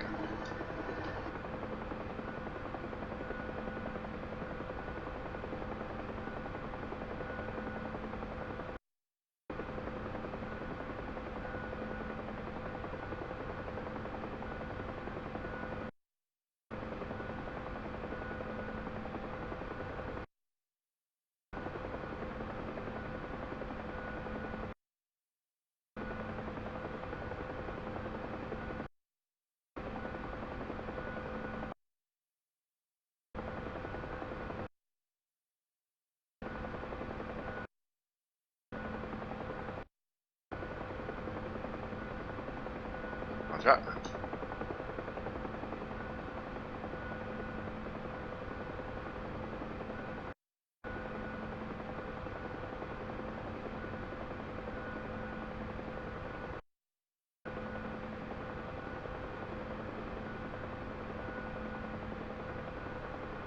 What's your airspeed, Chalky? No idea. It's all shot out. Ah, right. Gotcha. Well, it's actually 30 knots, or it was. Well, I understand now.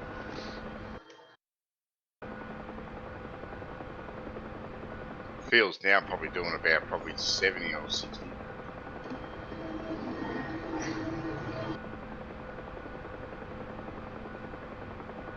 No, it's up to you, mate. If you can see the end of the target, you engage.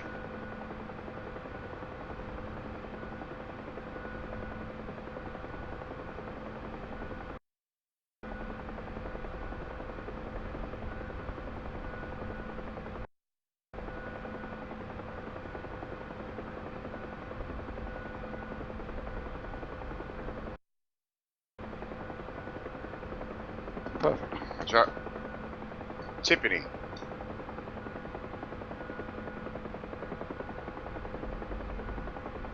Visual.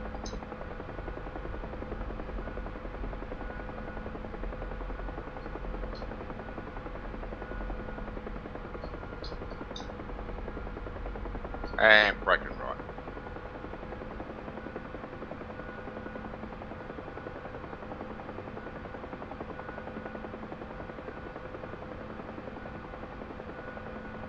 Visual.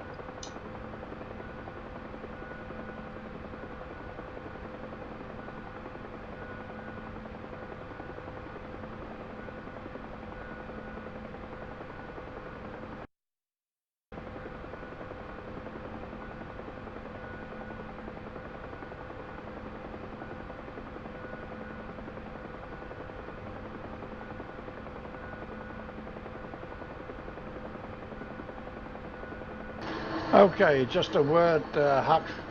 You came up away from nap of the Earth at 1.5K from the target, so as a 5.0 it could still reach out and reach us. So stay nap of the Earth to you're at least 2.5K away.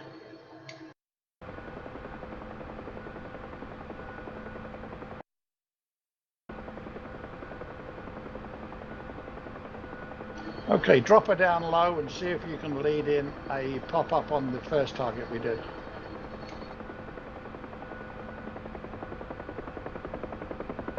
You can work out any approach you want. Just tell the rest of us.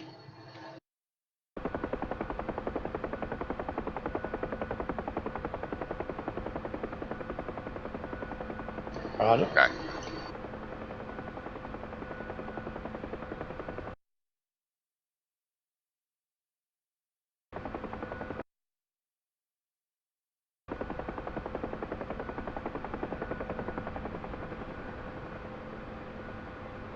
That's right. That's right. It's all right. We have your visual, mate.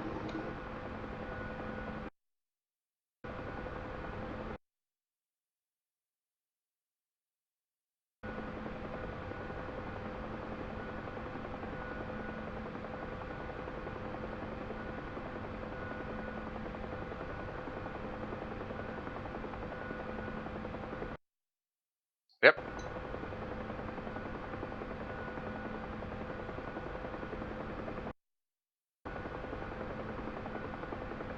West to east, follow on the river, Roger. Okay.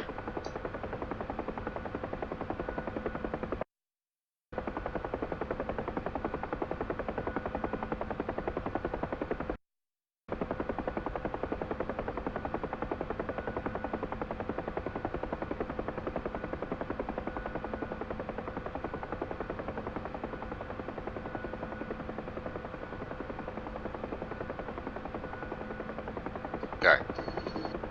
And then Right. over to your left.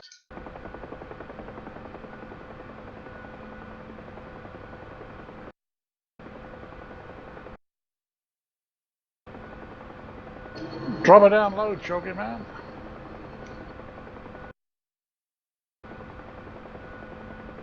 You've been flying jets too fucking much. Only for a week. Too damned high, man.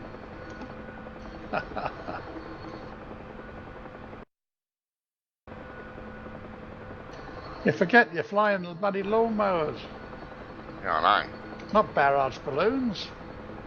know. Here we go. Oh, yeah.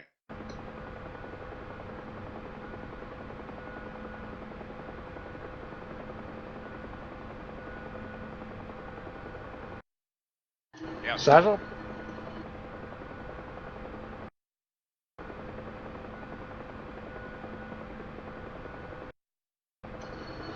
Never be pleasant. Quite authoritative. Are you saddled? Are you being served?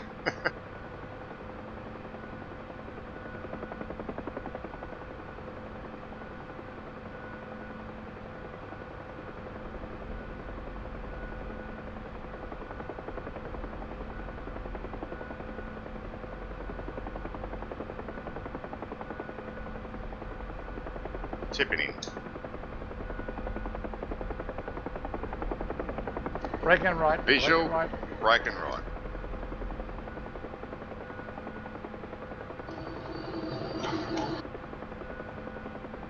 Blind.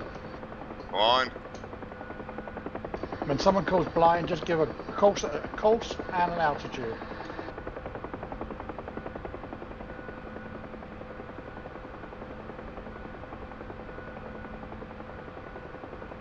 Roger. Northwest at 60.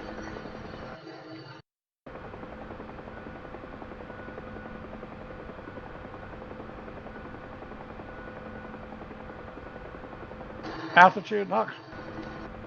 Ah, yep. Visual. He's down by the river. He's at your 10 o'clock. Ah, visual. 10 o'clock low. Okay, then just continue on this and do a pop-up attack on the other troops. I take number 2. Chalker, you take number 3. Okay. You're doing very well, Huck, let me tell you. Very well.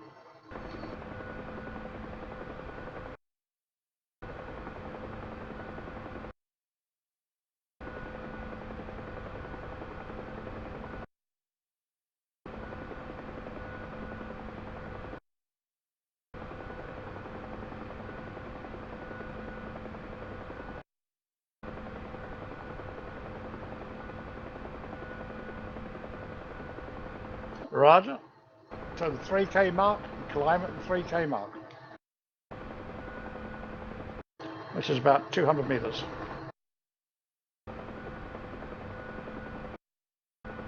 And then climb up, yep. Bring her up at 60 knots, in other words, maximum.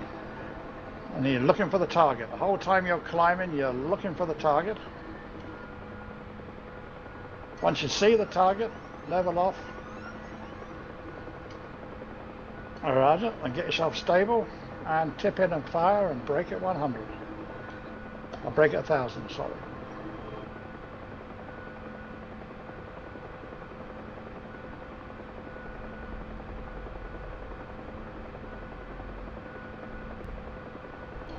Gizzy is Winchester.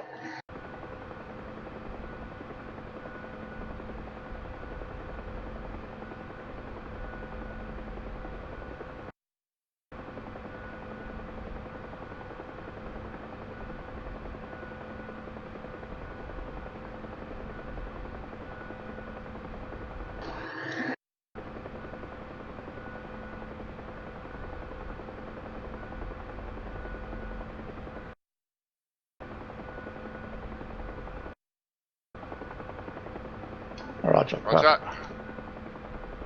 Visual. Okay, Tipping leaders. in.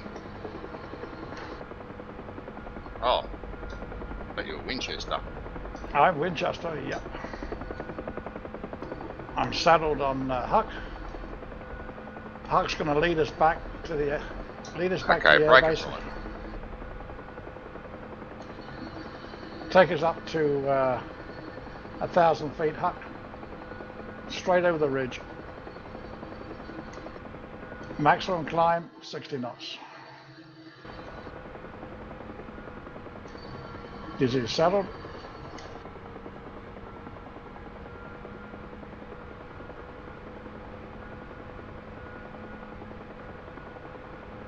Saddled at your 7 o'clock? Visual. I'm at your 3 o'clock climb. I'm climbing up.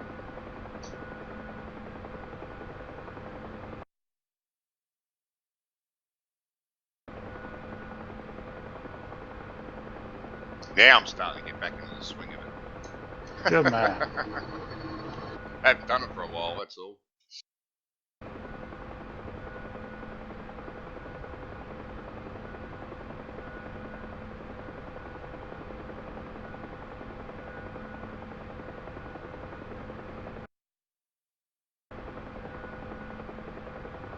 Okay, come over this ridge at treetop height and then just maintain that height towards the airbase.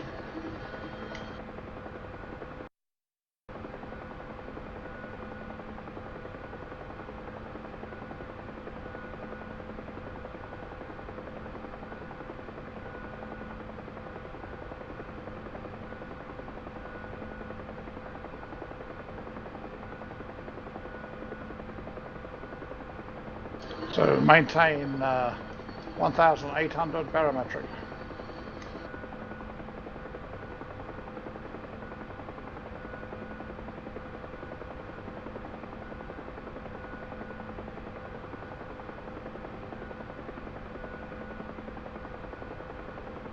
Let us know when you're saddled with us, Joggy. Yeah, I'm at 110 knots trying to catch up. Roger.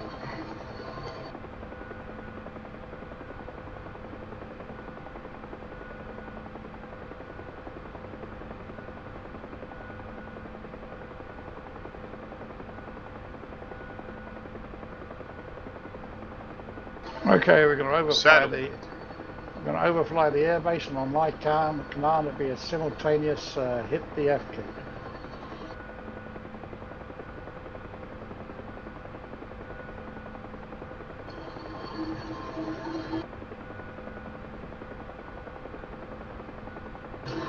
Yes, you're going to have lights on, so.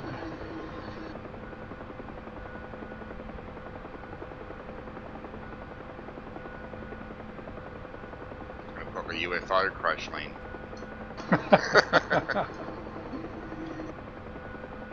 He's also gonna give you an auto rotation.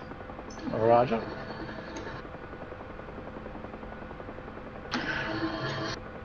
Okay, slow to 60 knots. Maintain altitude.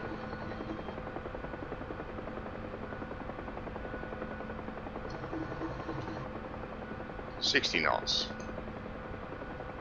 Okay, hit the F key now.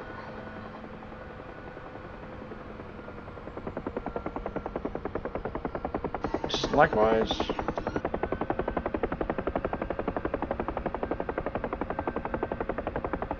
Everyone for themselves.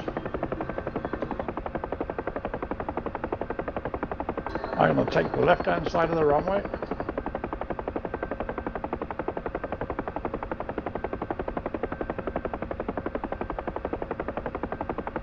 Roger.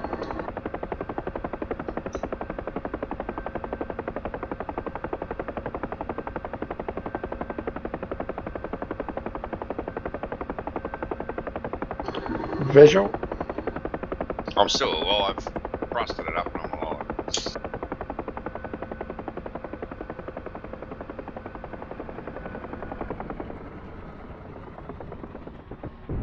Get us down.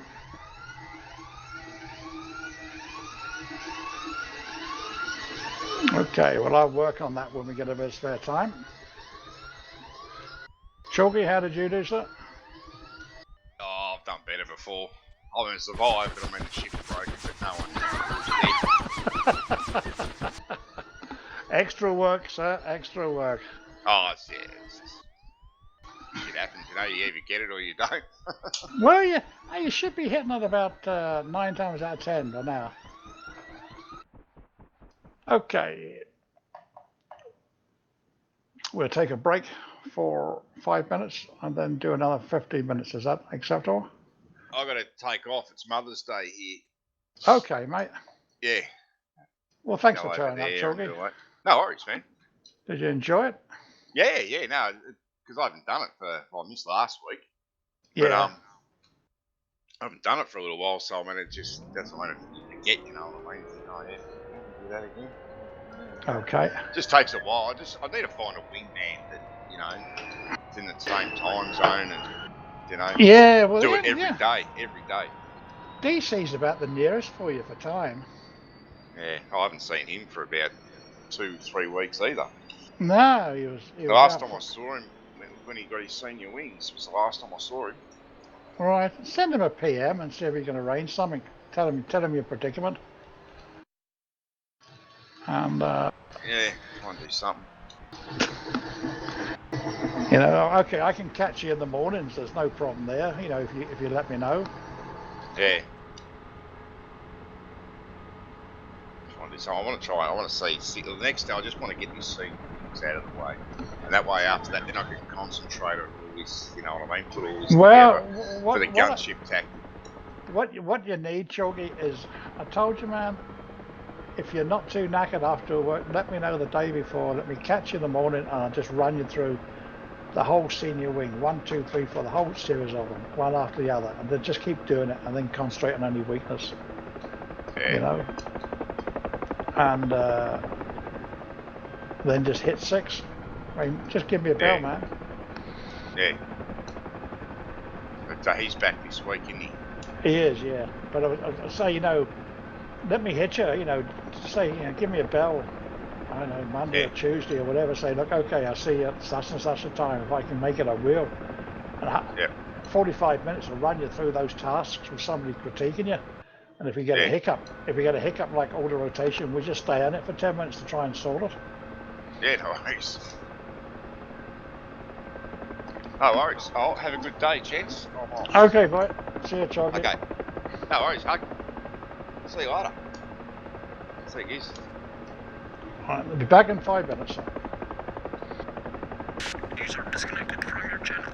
Over.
Okay, I'm back.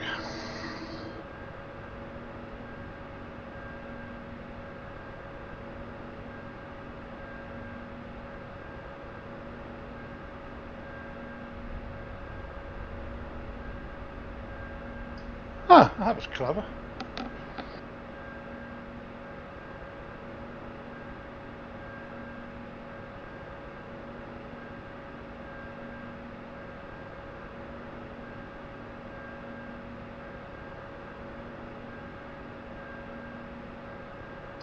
Are you there? Are you taking a break, Huck?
Okay, so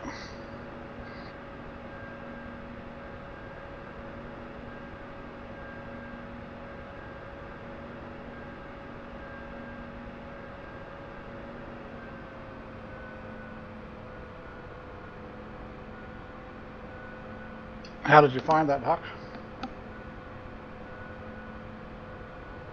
good. You did very well. In fact, you did better than Chalky. It's all to do with the distance. It's your standoff distance is the survivability. If you go in too close, especially if there's a 5-0, it will just cut you down. All right. So if you have time, always plan the attacks the way that we did on the map. In other words, you have an approach route, you have a climb point, if that's the case, you have a tip-in point, you have a break point, and you try and work out whether you're going to go left or right, and indeed how far you're going to go left or right. So the more you plan it, which only just takes a matter of 30 seconds, the more everybody knows what they're doing. Happy enough? Okay, the other thing is comms. With comms, if you is letting the other guy know what the whole score is. So if you do an attack and he does a hard break right, and then you do a break, as soon as you see him, you tell him you're visual. If you don't see him, you'll tell him he's blind. All right, or tell him you're blind.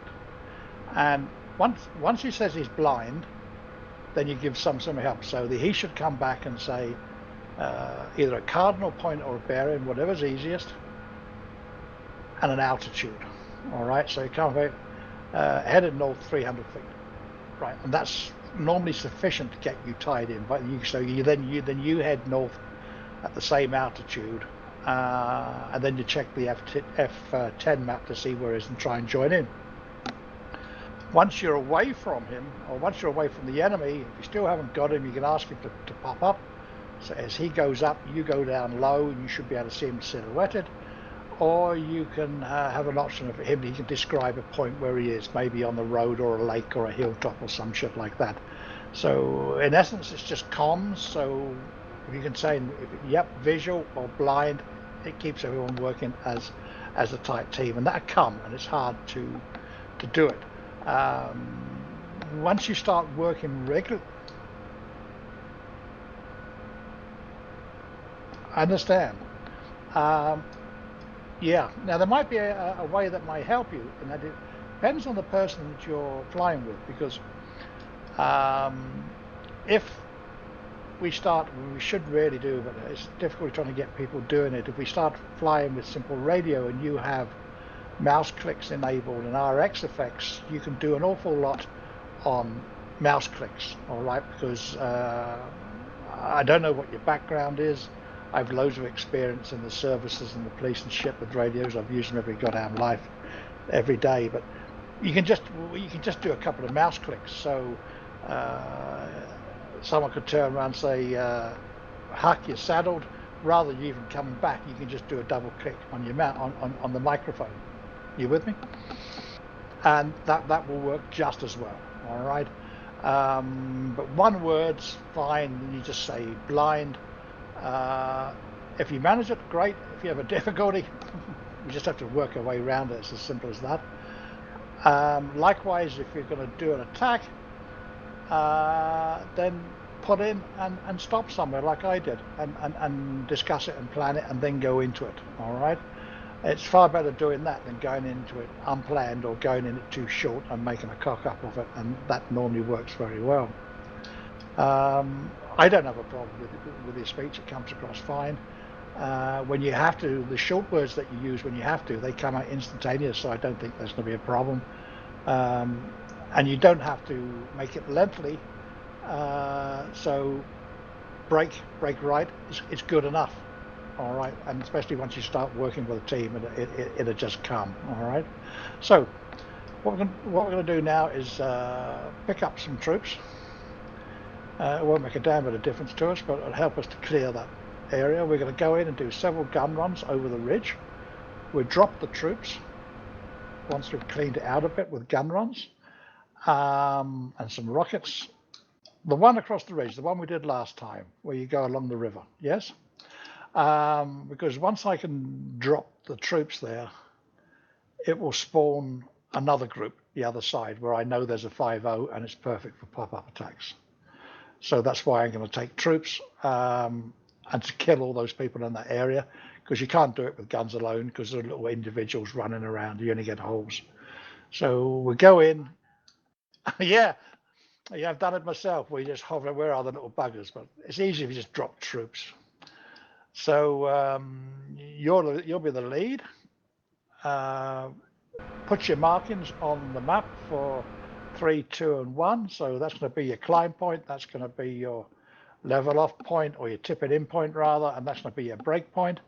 And we'll go in, we'll do one upriver, we'll do a right hand break, and we'll continue going north for a period, and then turn left, and then come in from the opposite direction. All right, and then we'll come back and land troops. Happy enough? Okay, if we go to, I'll walk you through it. If you go to the F10 map,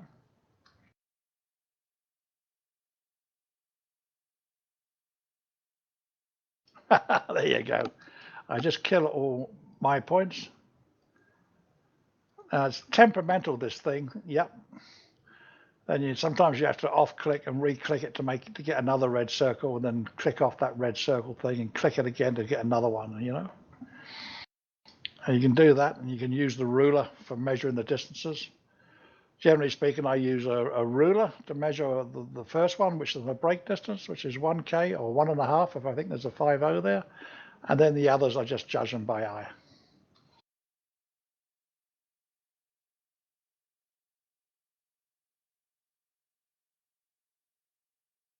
Oh, right. Well, you're not far off, sir. That looks about right to me.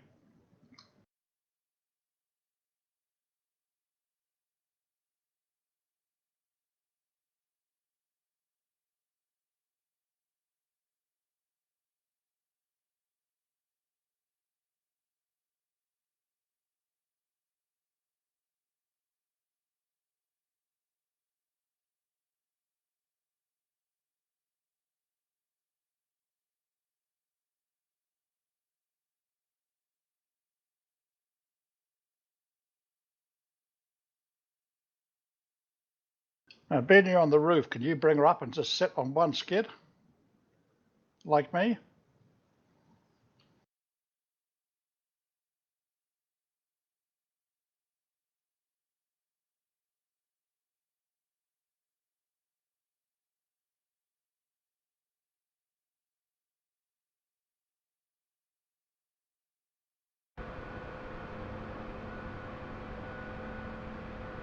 Okay, I shall just pop down and get some troops.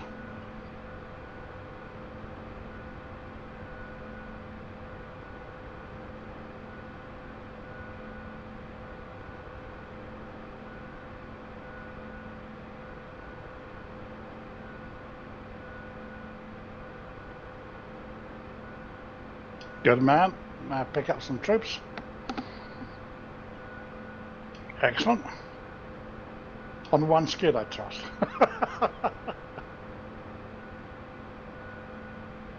And then come over and land in front of me and tell me what you're doing, and we go do it.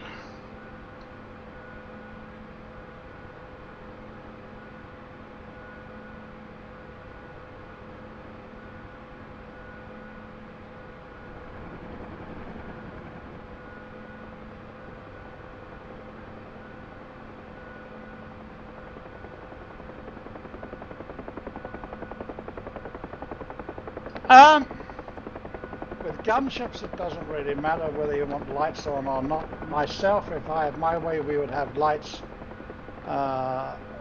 in the airport, and then we would, once we're outside the airport boundary, we would switch off the lights and go hot.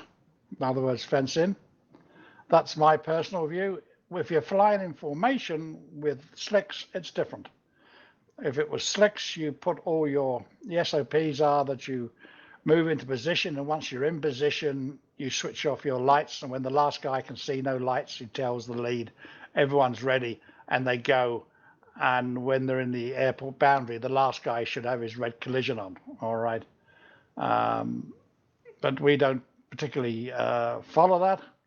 So me, I would have my collision lights on and my nav lights on in the boundary, but no one's enforcing it. That's just me. Once you get off and get established, whack them off.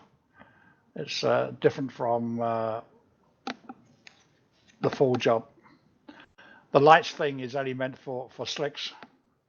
But then if you're flying with slicks, we do the same with slicks if we're doing a close escort. So okay, tell me what you're going to do and let's see how we go.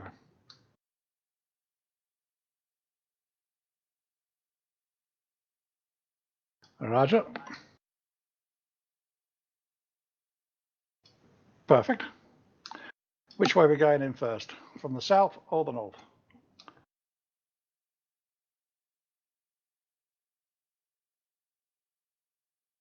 Coming in from the north. Roger. Perfect.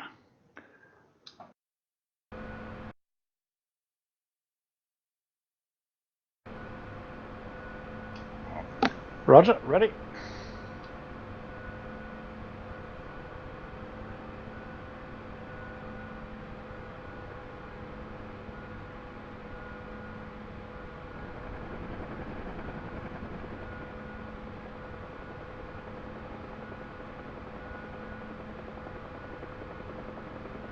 Saddle.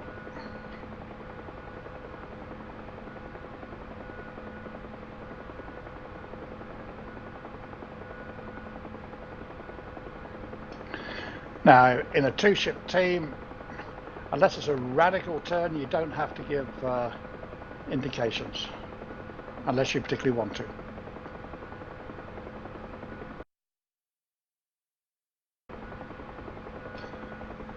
Because in a two-ship team, it's up to me to put myself in a position where I can always see you.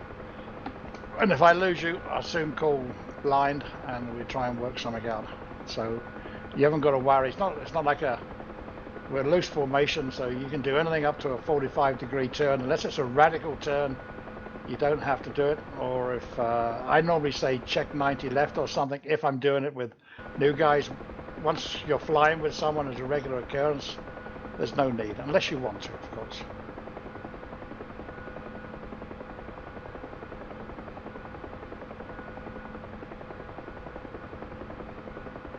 You can say left or right, or you can say, I tend to say check left or check right, and normally put a 90 on it, but you don't have to do it. With a two-ship team, there's no point at all. Most guys, now you might get someone like PD, he's got a few beers in him, might whinge about it, but don't worry about it. He's normally good at sticking with you. As far as I'm concerned, if we're flying like this, my job is to keep you in visual, and you can do a 45-degree any way you want, and you don't have to announce it.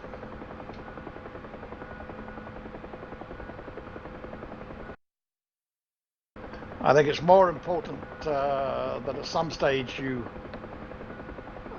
whenever you're ready, you say the intention. So it might be, yeah, we're going to climb this hill, heading northwest, and then drop down the other side and do a right-hand turn and come across the river. And you can say that in your own time. There's no panic. And then the other guy, the other teammate, knows exactly what the score is.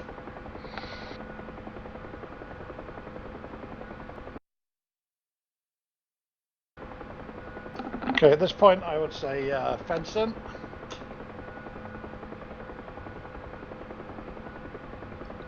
Fenced in.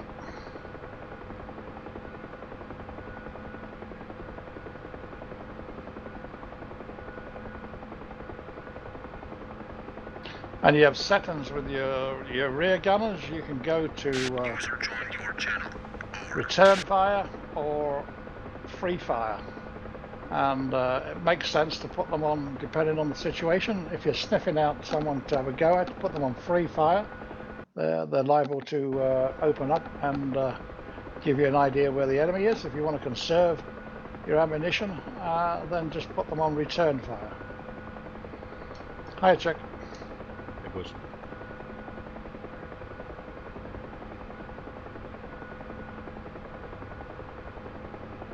Gotcha.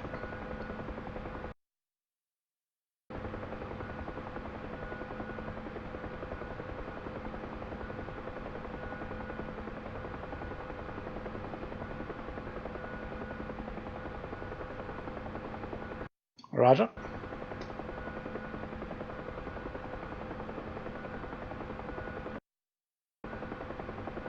Testing guns.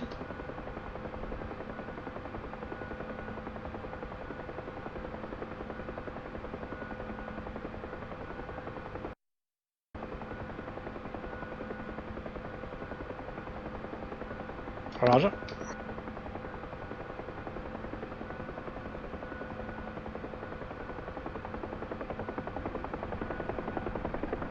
Roger.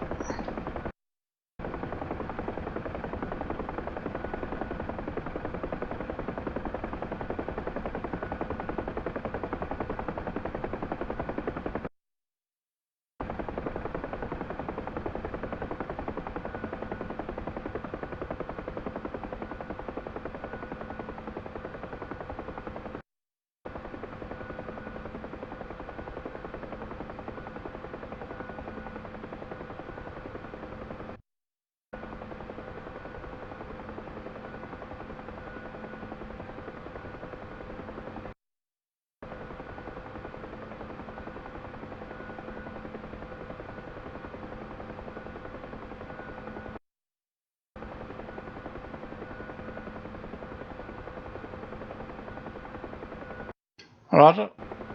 I take it you can do a left brake, correct?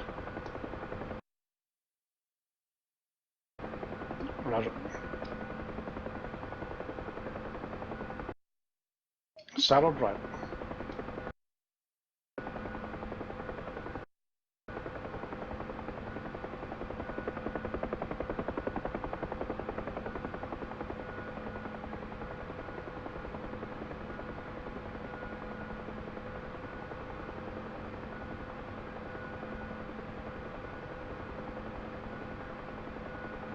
Contact.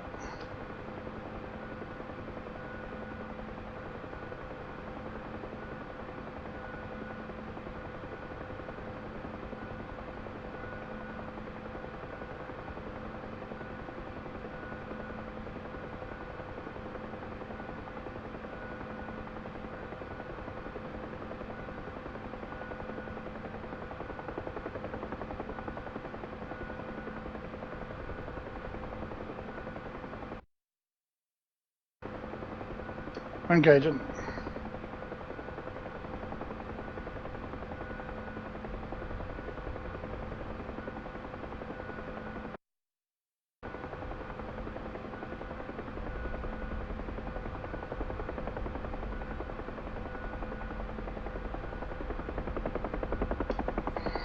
Braking left. Visual.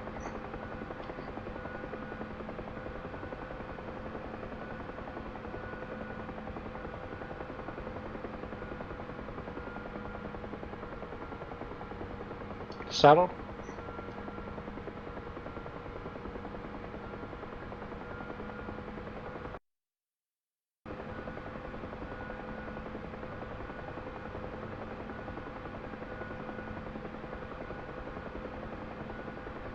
Roger.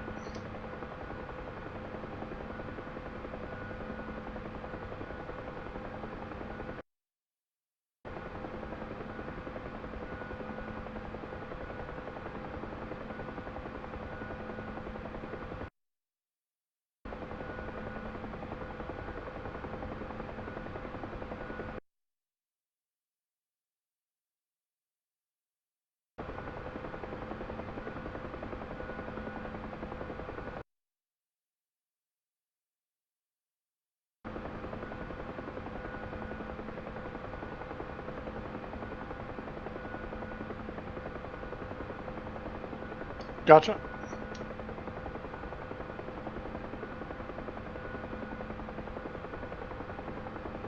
I have 3 left, 3 salvos.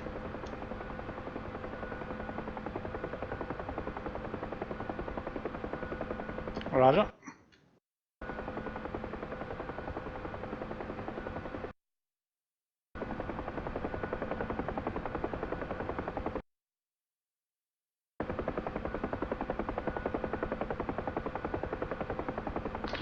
You make your decision, correct any mistakes as you go. You're doing very well.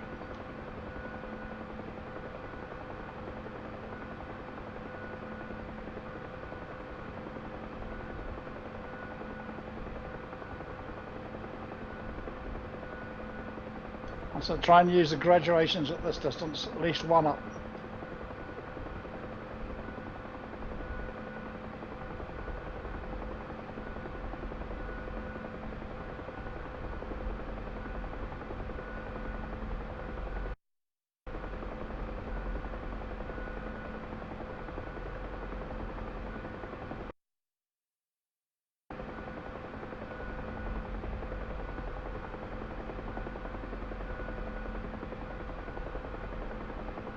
Taking left, visual.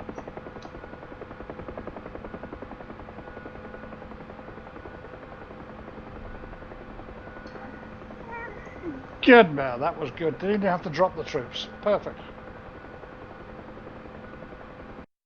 Okay, we go back to base and rearm. In fact, no, we just run as we are. We'll run as we are on guns. Keep the standoff distance, correct? So, any way you want, sir, or over the hill, find a place, stop down, and talk to me, and I'll discuss the topography. If you, or maybe you know the topography, and therefore you suggest a method of attack. And then we plan it, and then we go do it. How are you? Roger. How are you, Chick, my man? Are you good? Pretty good, bud. Good to hear. Good to see you, Thanks. sir. You too. You get your landing light on. I'm a dickhead. Thank you. My man. I thought it was me for a second.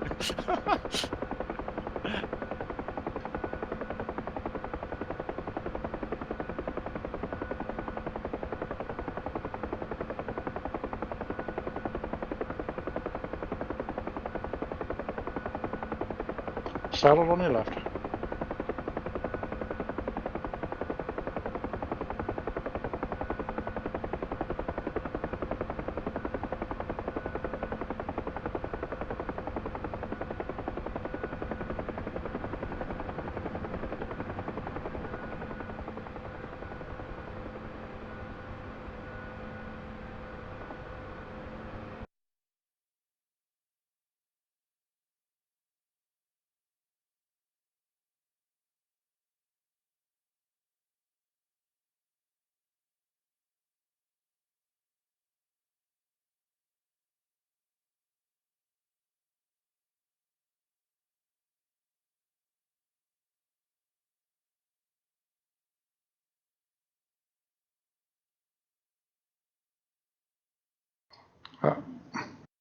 Okay. What way are you going to attack the enemy? These are the guys at Nabrinska, yes? Kardinska.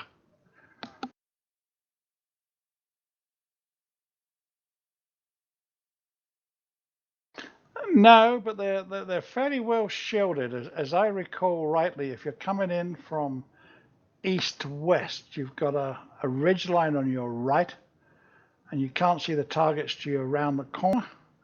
So you can do that, or you can come in if you want. The safest bet would be come along the road from southwest heading northeast. That'll be the easiest route because you can keep the road as a level. Sometimes there's enemy on the right hand side, but they're not there at the moment because my intelligence is fantastic.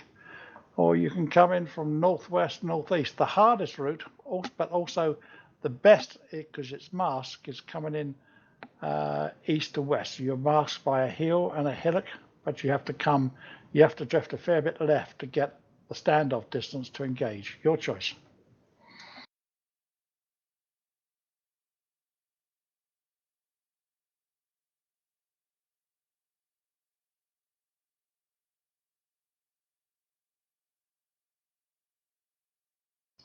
I don't see any marks on the map yet, sir. Oh no, oh, way over there. No, not that one. Let me show you.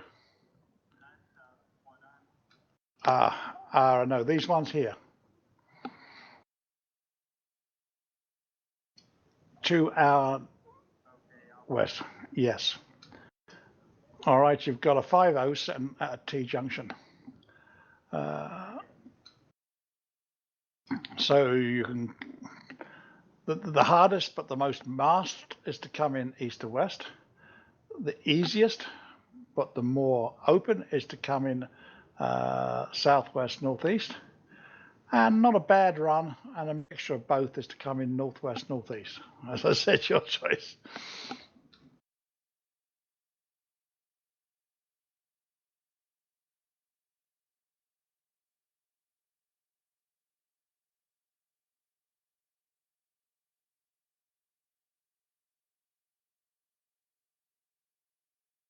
Roger.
Yep, those distances are good.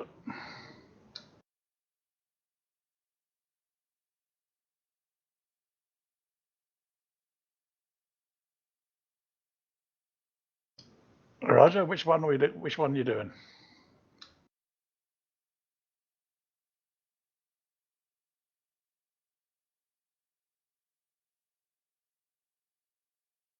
Roger.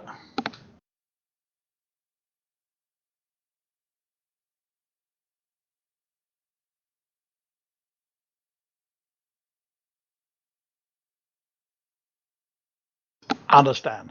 Perfect. Yep, that sounds good. You might find the way in, you stick with it now and see how it goes, but from memory, the way in, you might have difficulty seeing the actual target coming in from the north.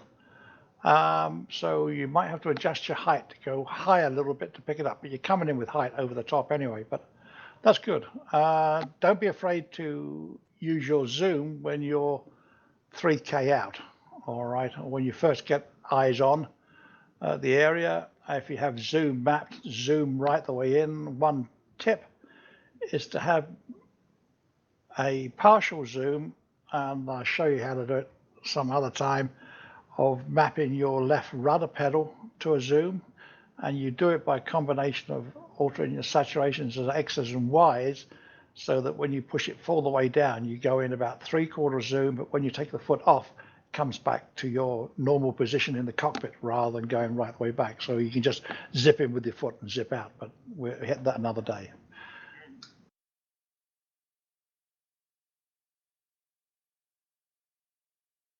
Yeah. I presume you have brake pedals on your rudder? Then you can't do it. What a bummer. You'd have to rely on voice attack or hand. My man. A voice attack is for pussies, man. Agreed. And I love it. All right.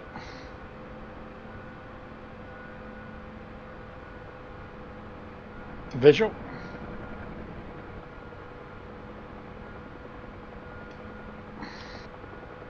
Settled.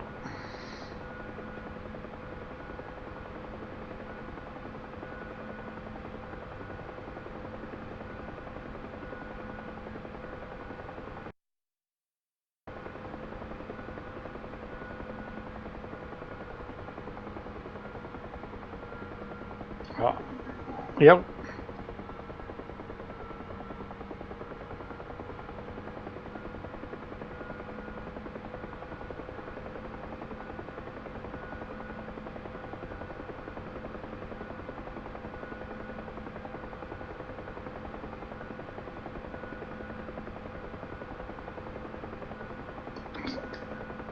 Yeah, it's fine. I'm settled till 8 o'clock.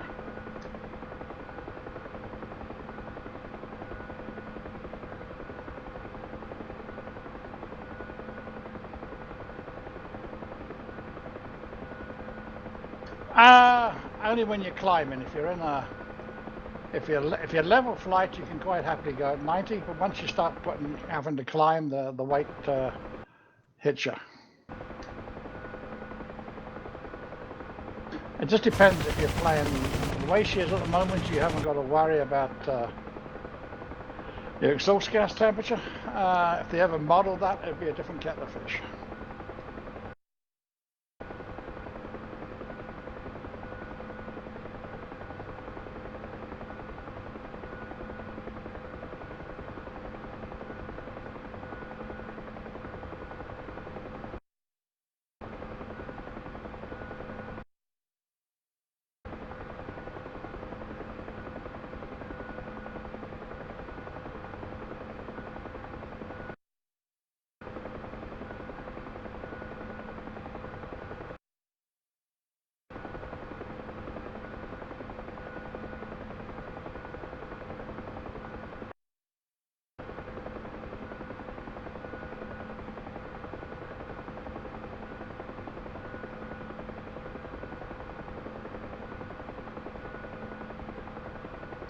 It is.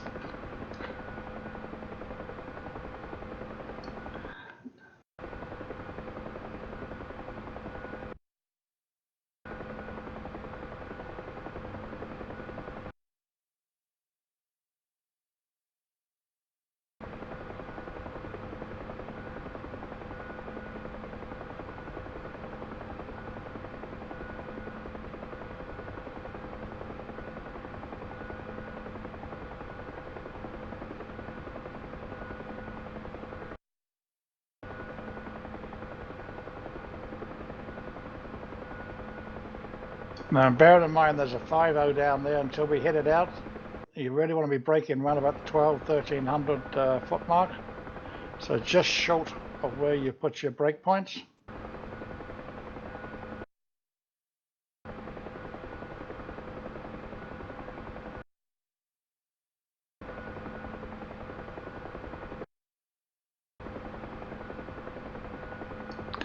Your flying's good. Generally speaking, tactically speaking, if you're flying up a valley, the best place to be is halfway up the valley side, left or right, rather than in the middle or over the height.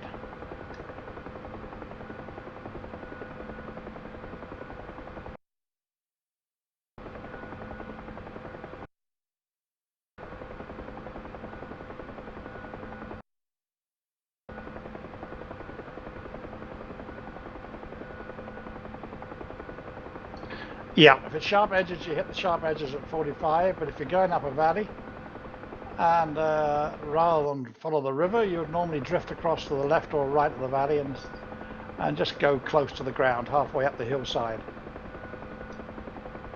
Makes it harder for people to see you, that's the thing. Which if you ever join man v man, makes a big difference.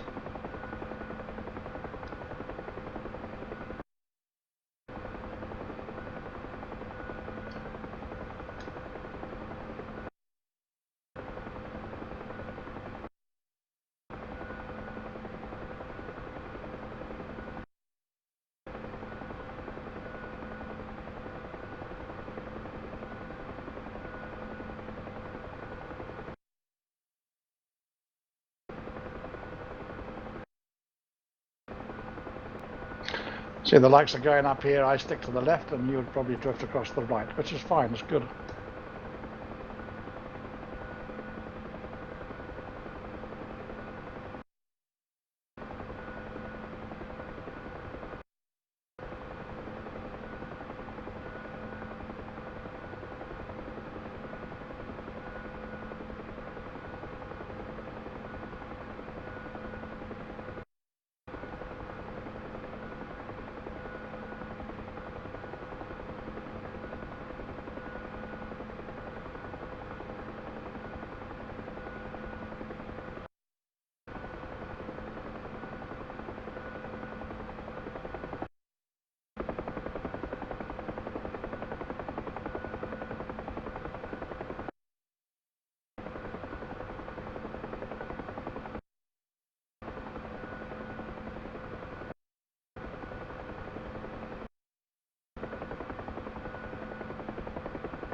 It's fine.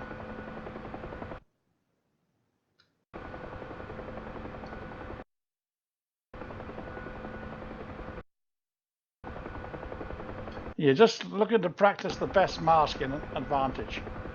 5-0s is not a problem, but it's good practice because you're going against SAMs or some stuff.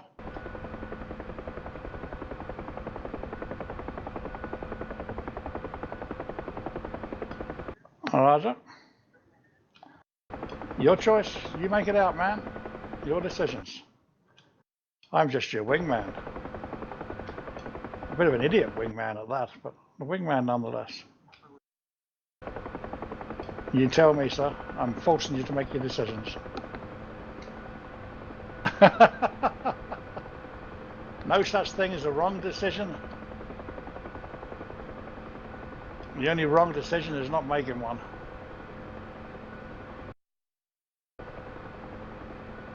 So go down, Roger.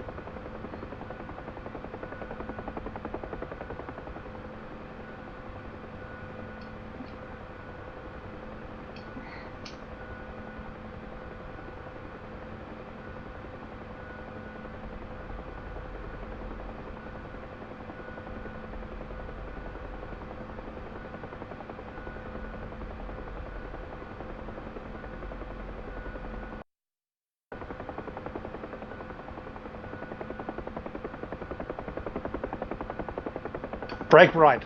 Oh, you broke left. That's okay. Keep going. Keep going. Keep going. That's okay. You had to brake. That's number one. Otherwise, you would be overflying the enemy.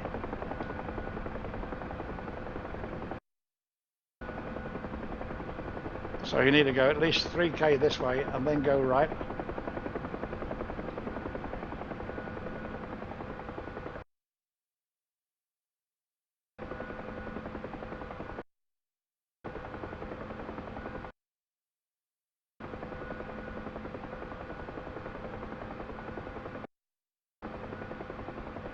Roger.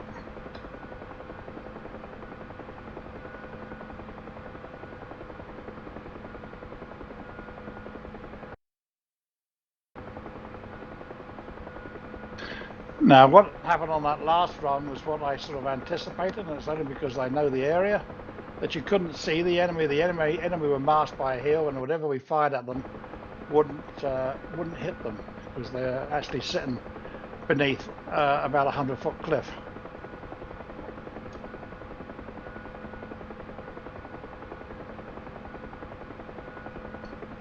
Ah, good man.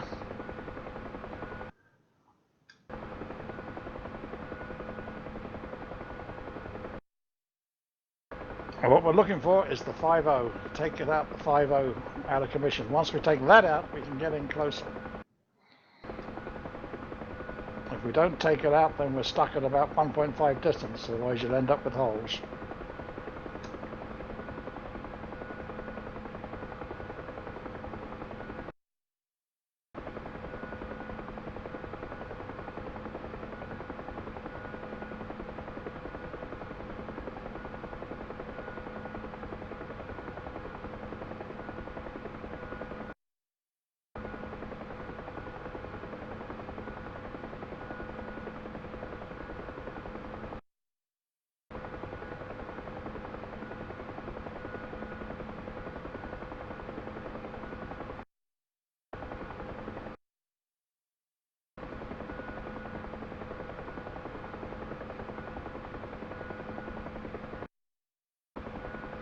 What sort of attack are you going to do this? A high attack or a low attack, sir? Roger.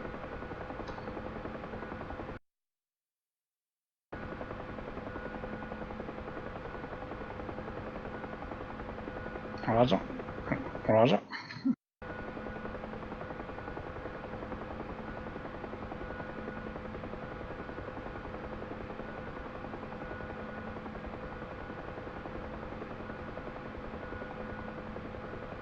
What brake are you going to do at the end? Roger.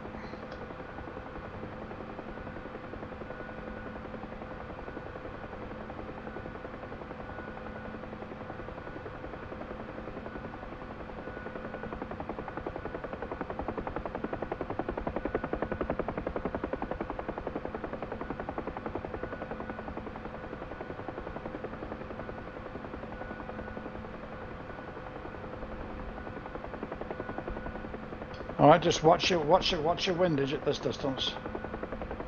Wait till you get an impact on target before you go. Guns are not effective to get about 2,000 to 1,500. Roger. In real life, they will bounce off a greatcoat.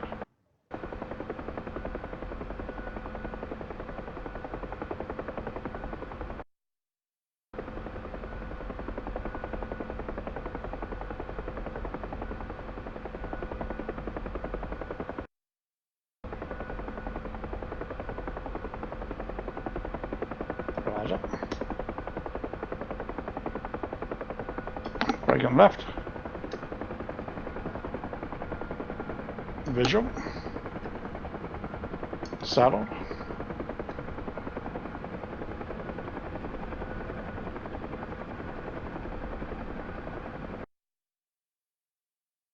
Now do a low attack coming in from northwest, northeast.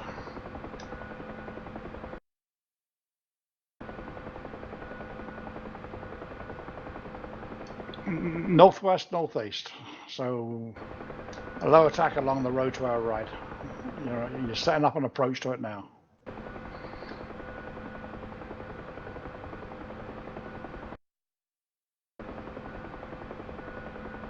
We have smoke, so hopefully, Roger, whatever truck we took out, let's hope it's the 5-0.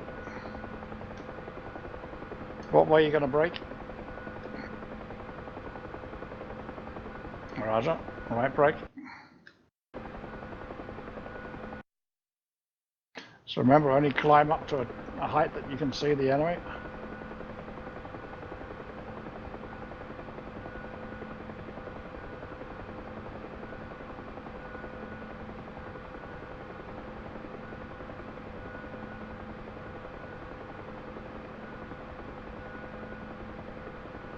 Roger, good call.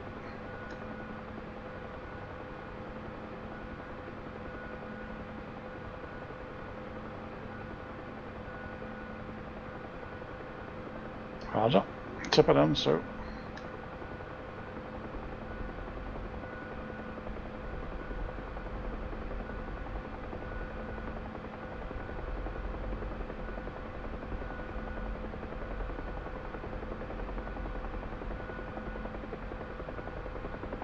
Braking right.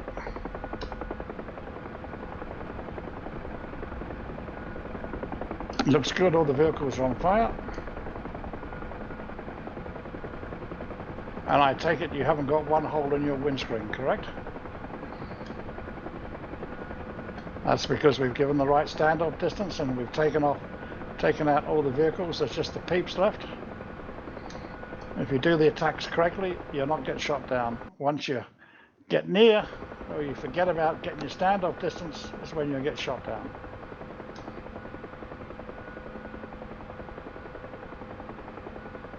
Now do a low level coming in from west to east.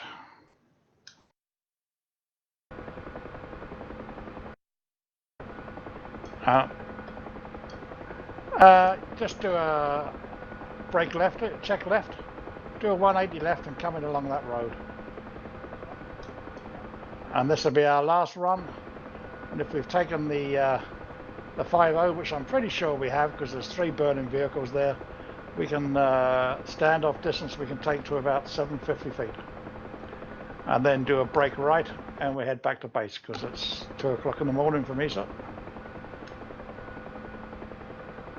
I'll saddle on your left, cut the corner.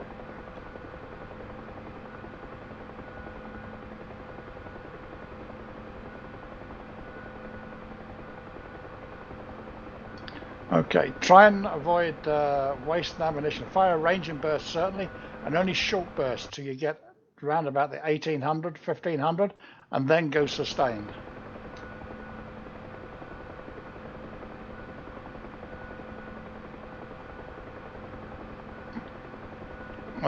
And normally at 2 meters, you're using the first grad up. Check your torque, your ball centered.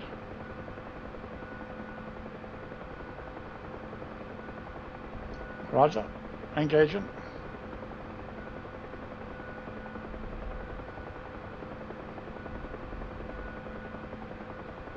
And as your pipper comes on, then you go sustained.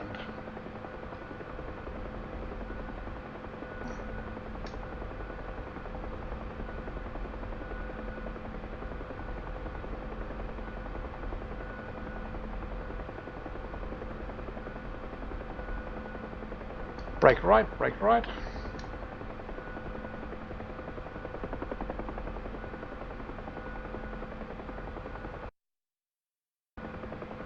An excellent job, if I may say so.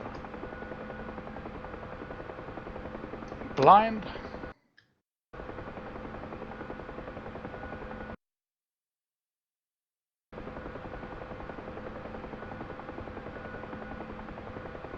Visual.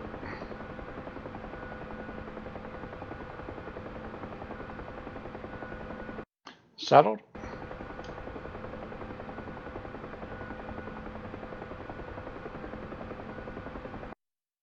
Roger.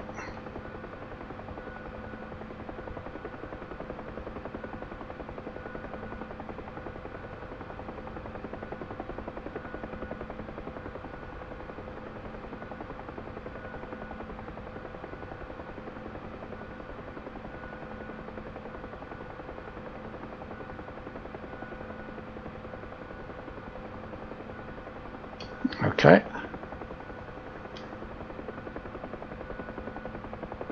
Gotcha.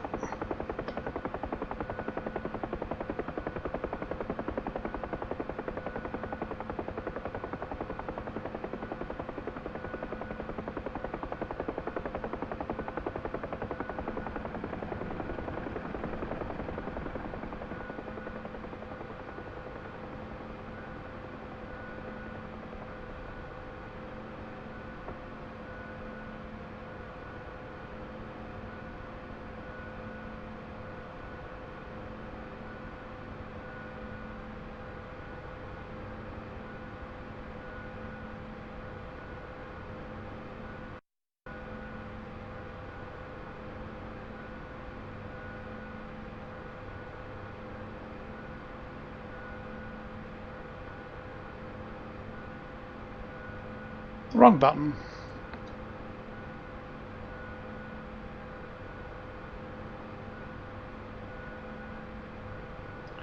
I keep getting bloody range. Oh, there we go.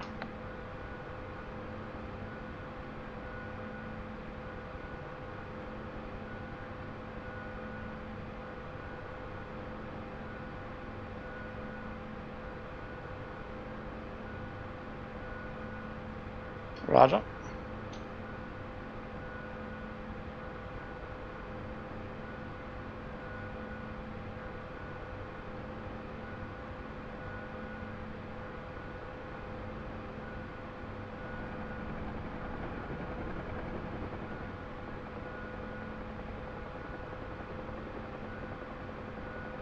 Okay, and back to the airbase, sir.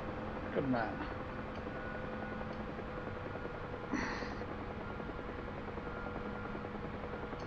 Back over the airbase at 1,000 foot.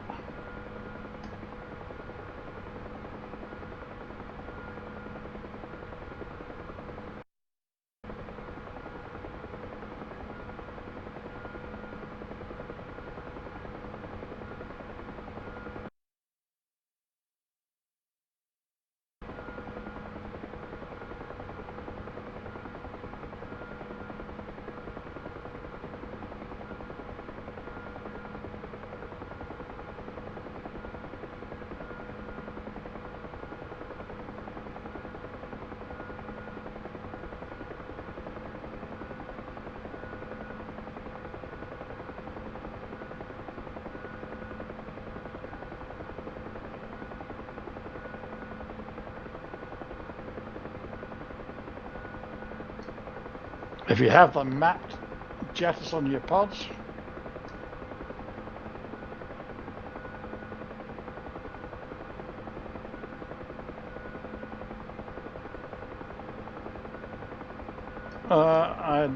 It's to the right of your rocket increase rotary. There's a red cover. Flip it up. That's it.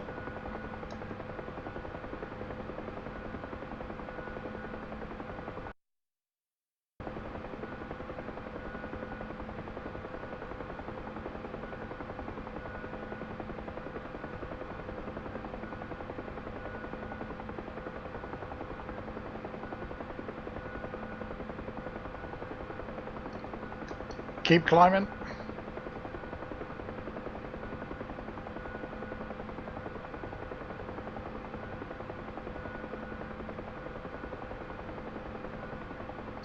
Correct.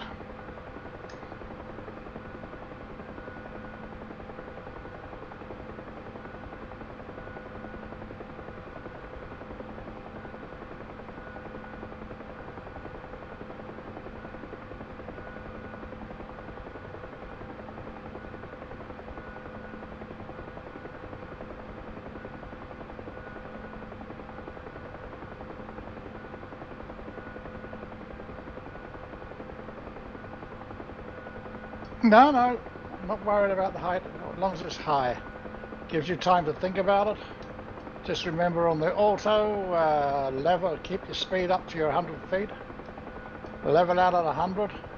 As the speed drops on down below 40, 50 knots, start increasing your collective gently to begin with. Slightest flare, level the craft out, and then full collective as you come in.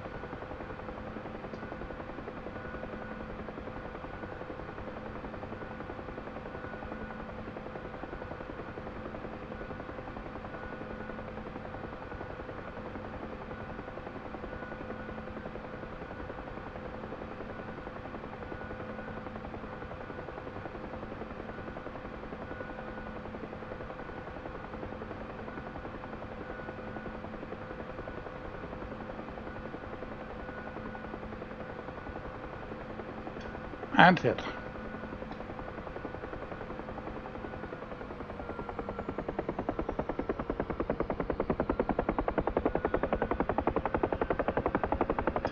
I take the taxiway, you take the runway.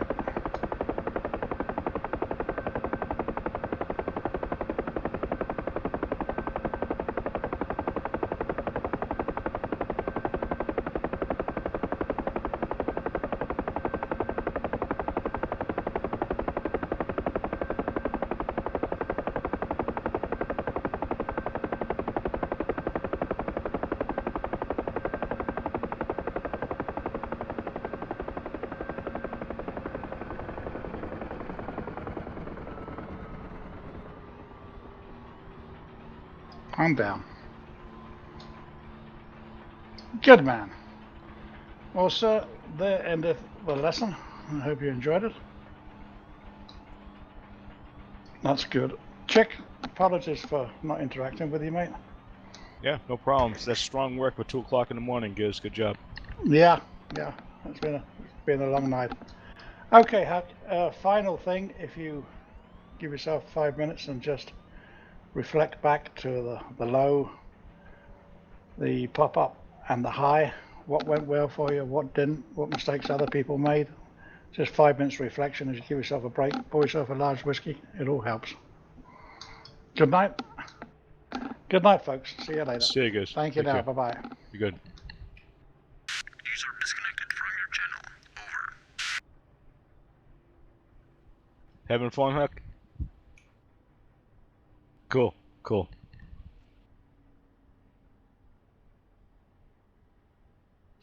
Huck, what do you have your hat switch mapped to?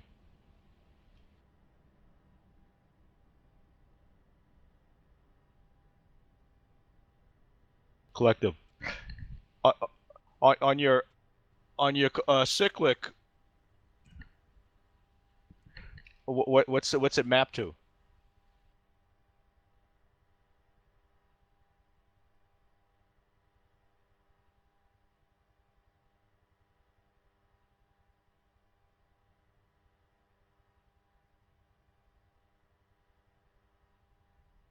The hat is for shooting, for arms.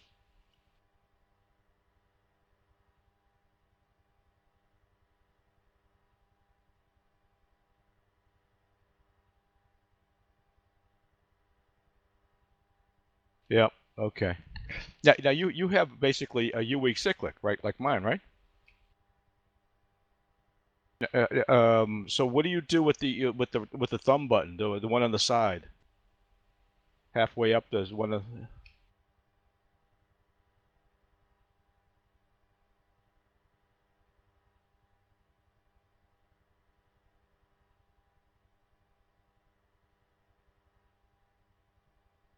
left click. Oh, for the cursor, you mean? Huh. Hmm. You know what I have? Well, you don't use voice attack, right? No, you can't use voice attack. That wouldn't work for you. But you know, I on my hat stick, the cyclic, I have zoom in and zoom out, you know, forward and backwards, and then right and left is trim and reset. User joined your channel. Why do you need it? You're not in VR, right? Oh, that's right. You are in VR. That's why you need a click. That's yeah, okay. All right, never mind. I forgot. That's why you need the cursor click. Copy. Hey, Skeet.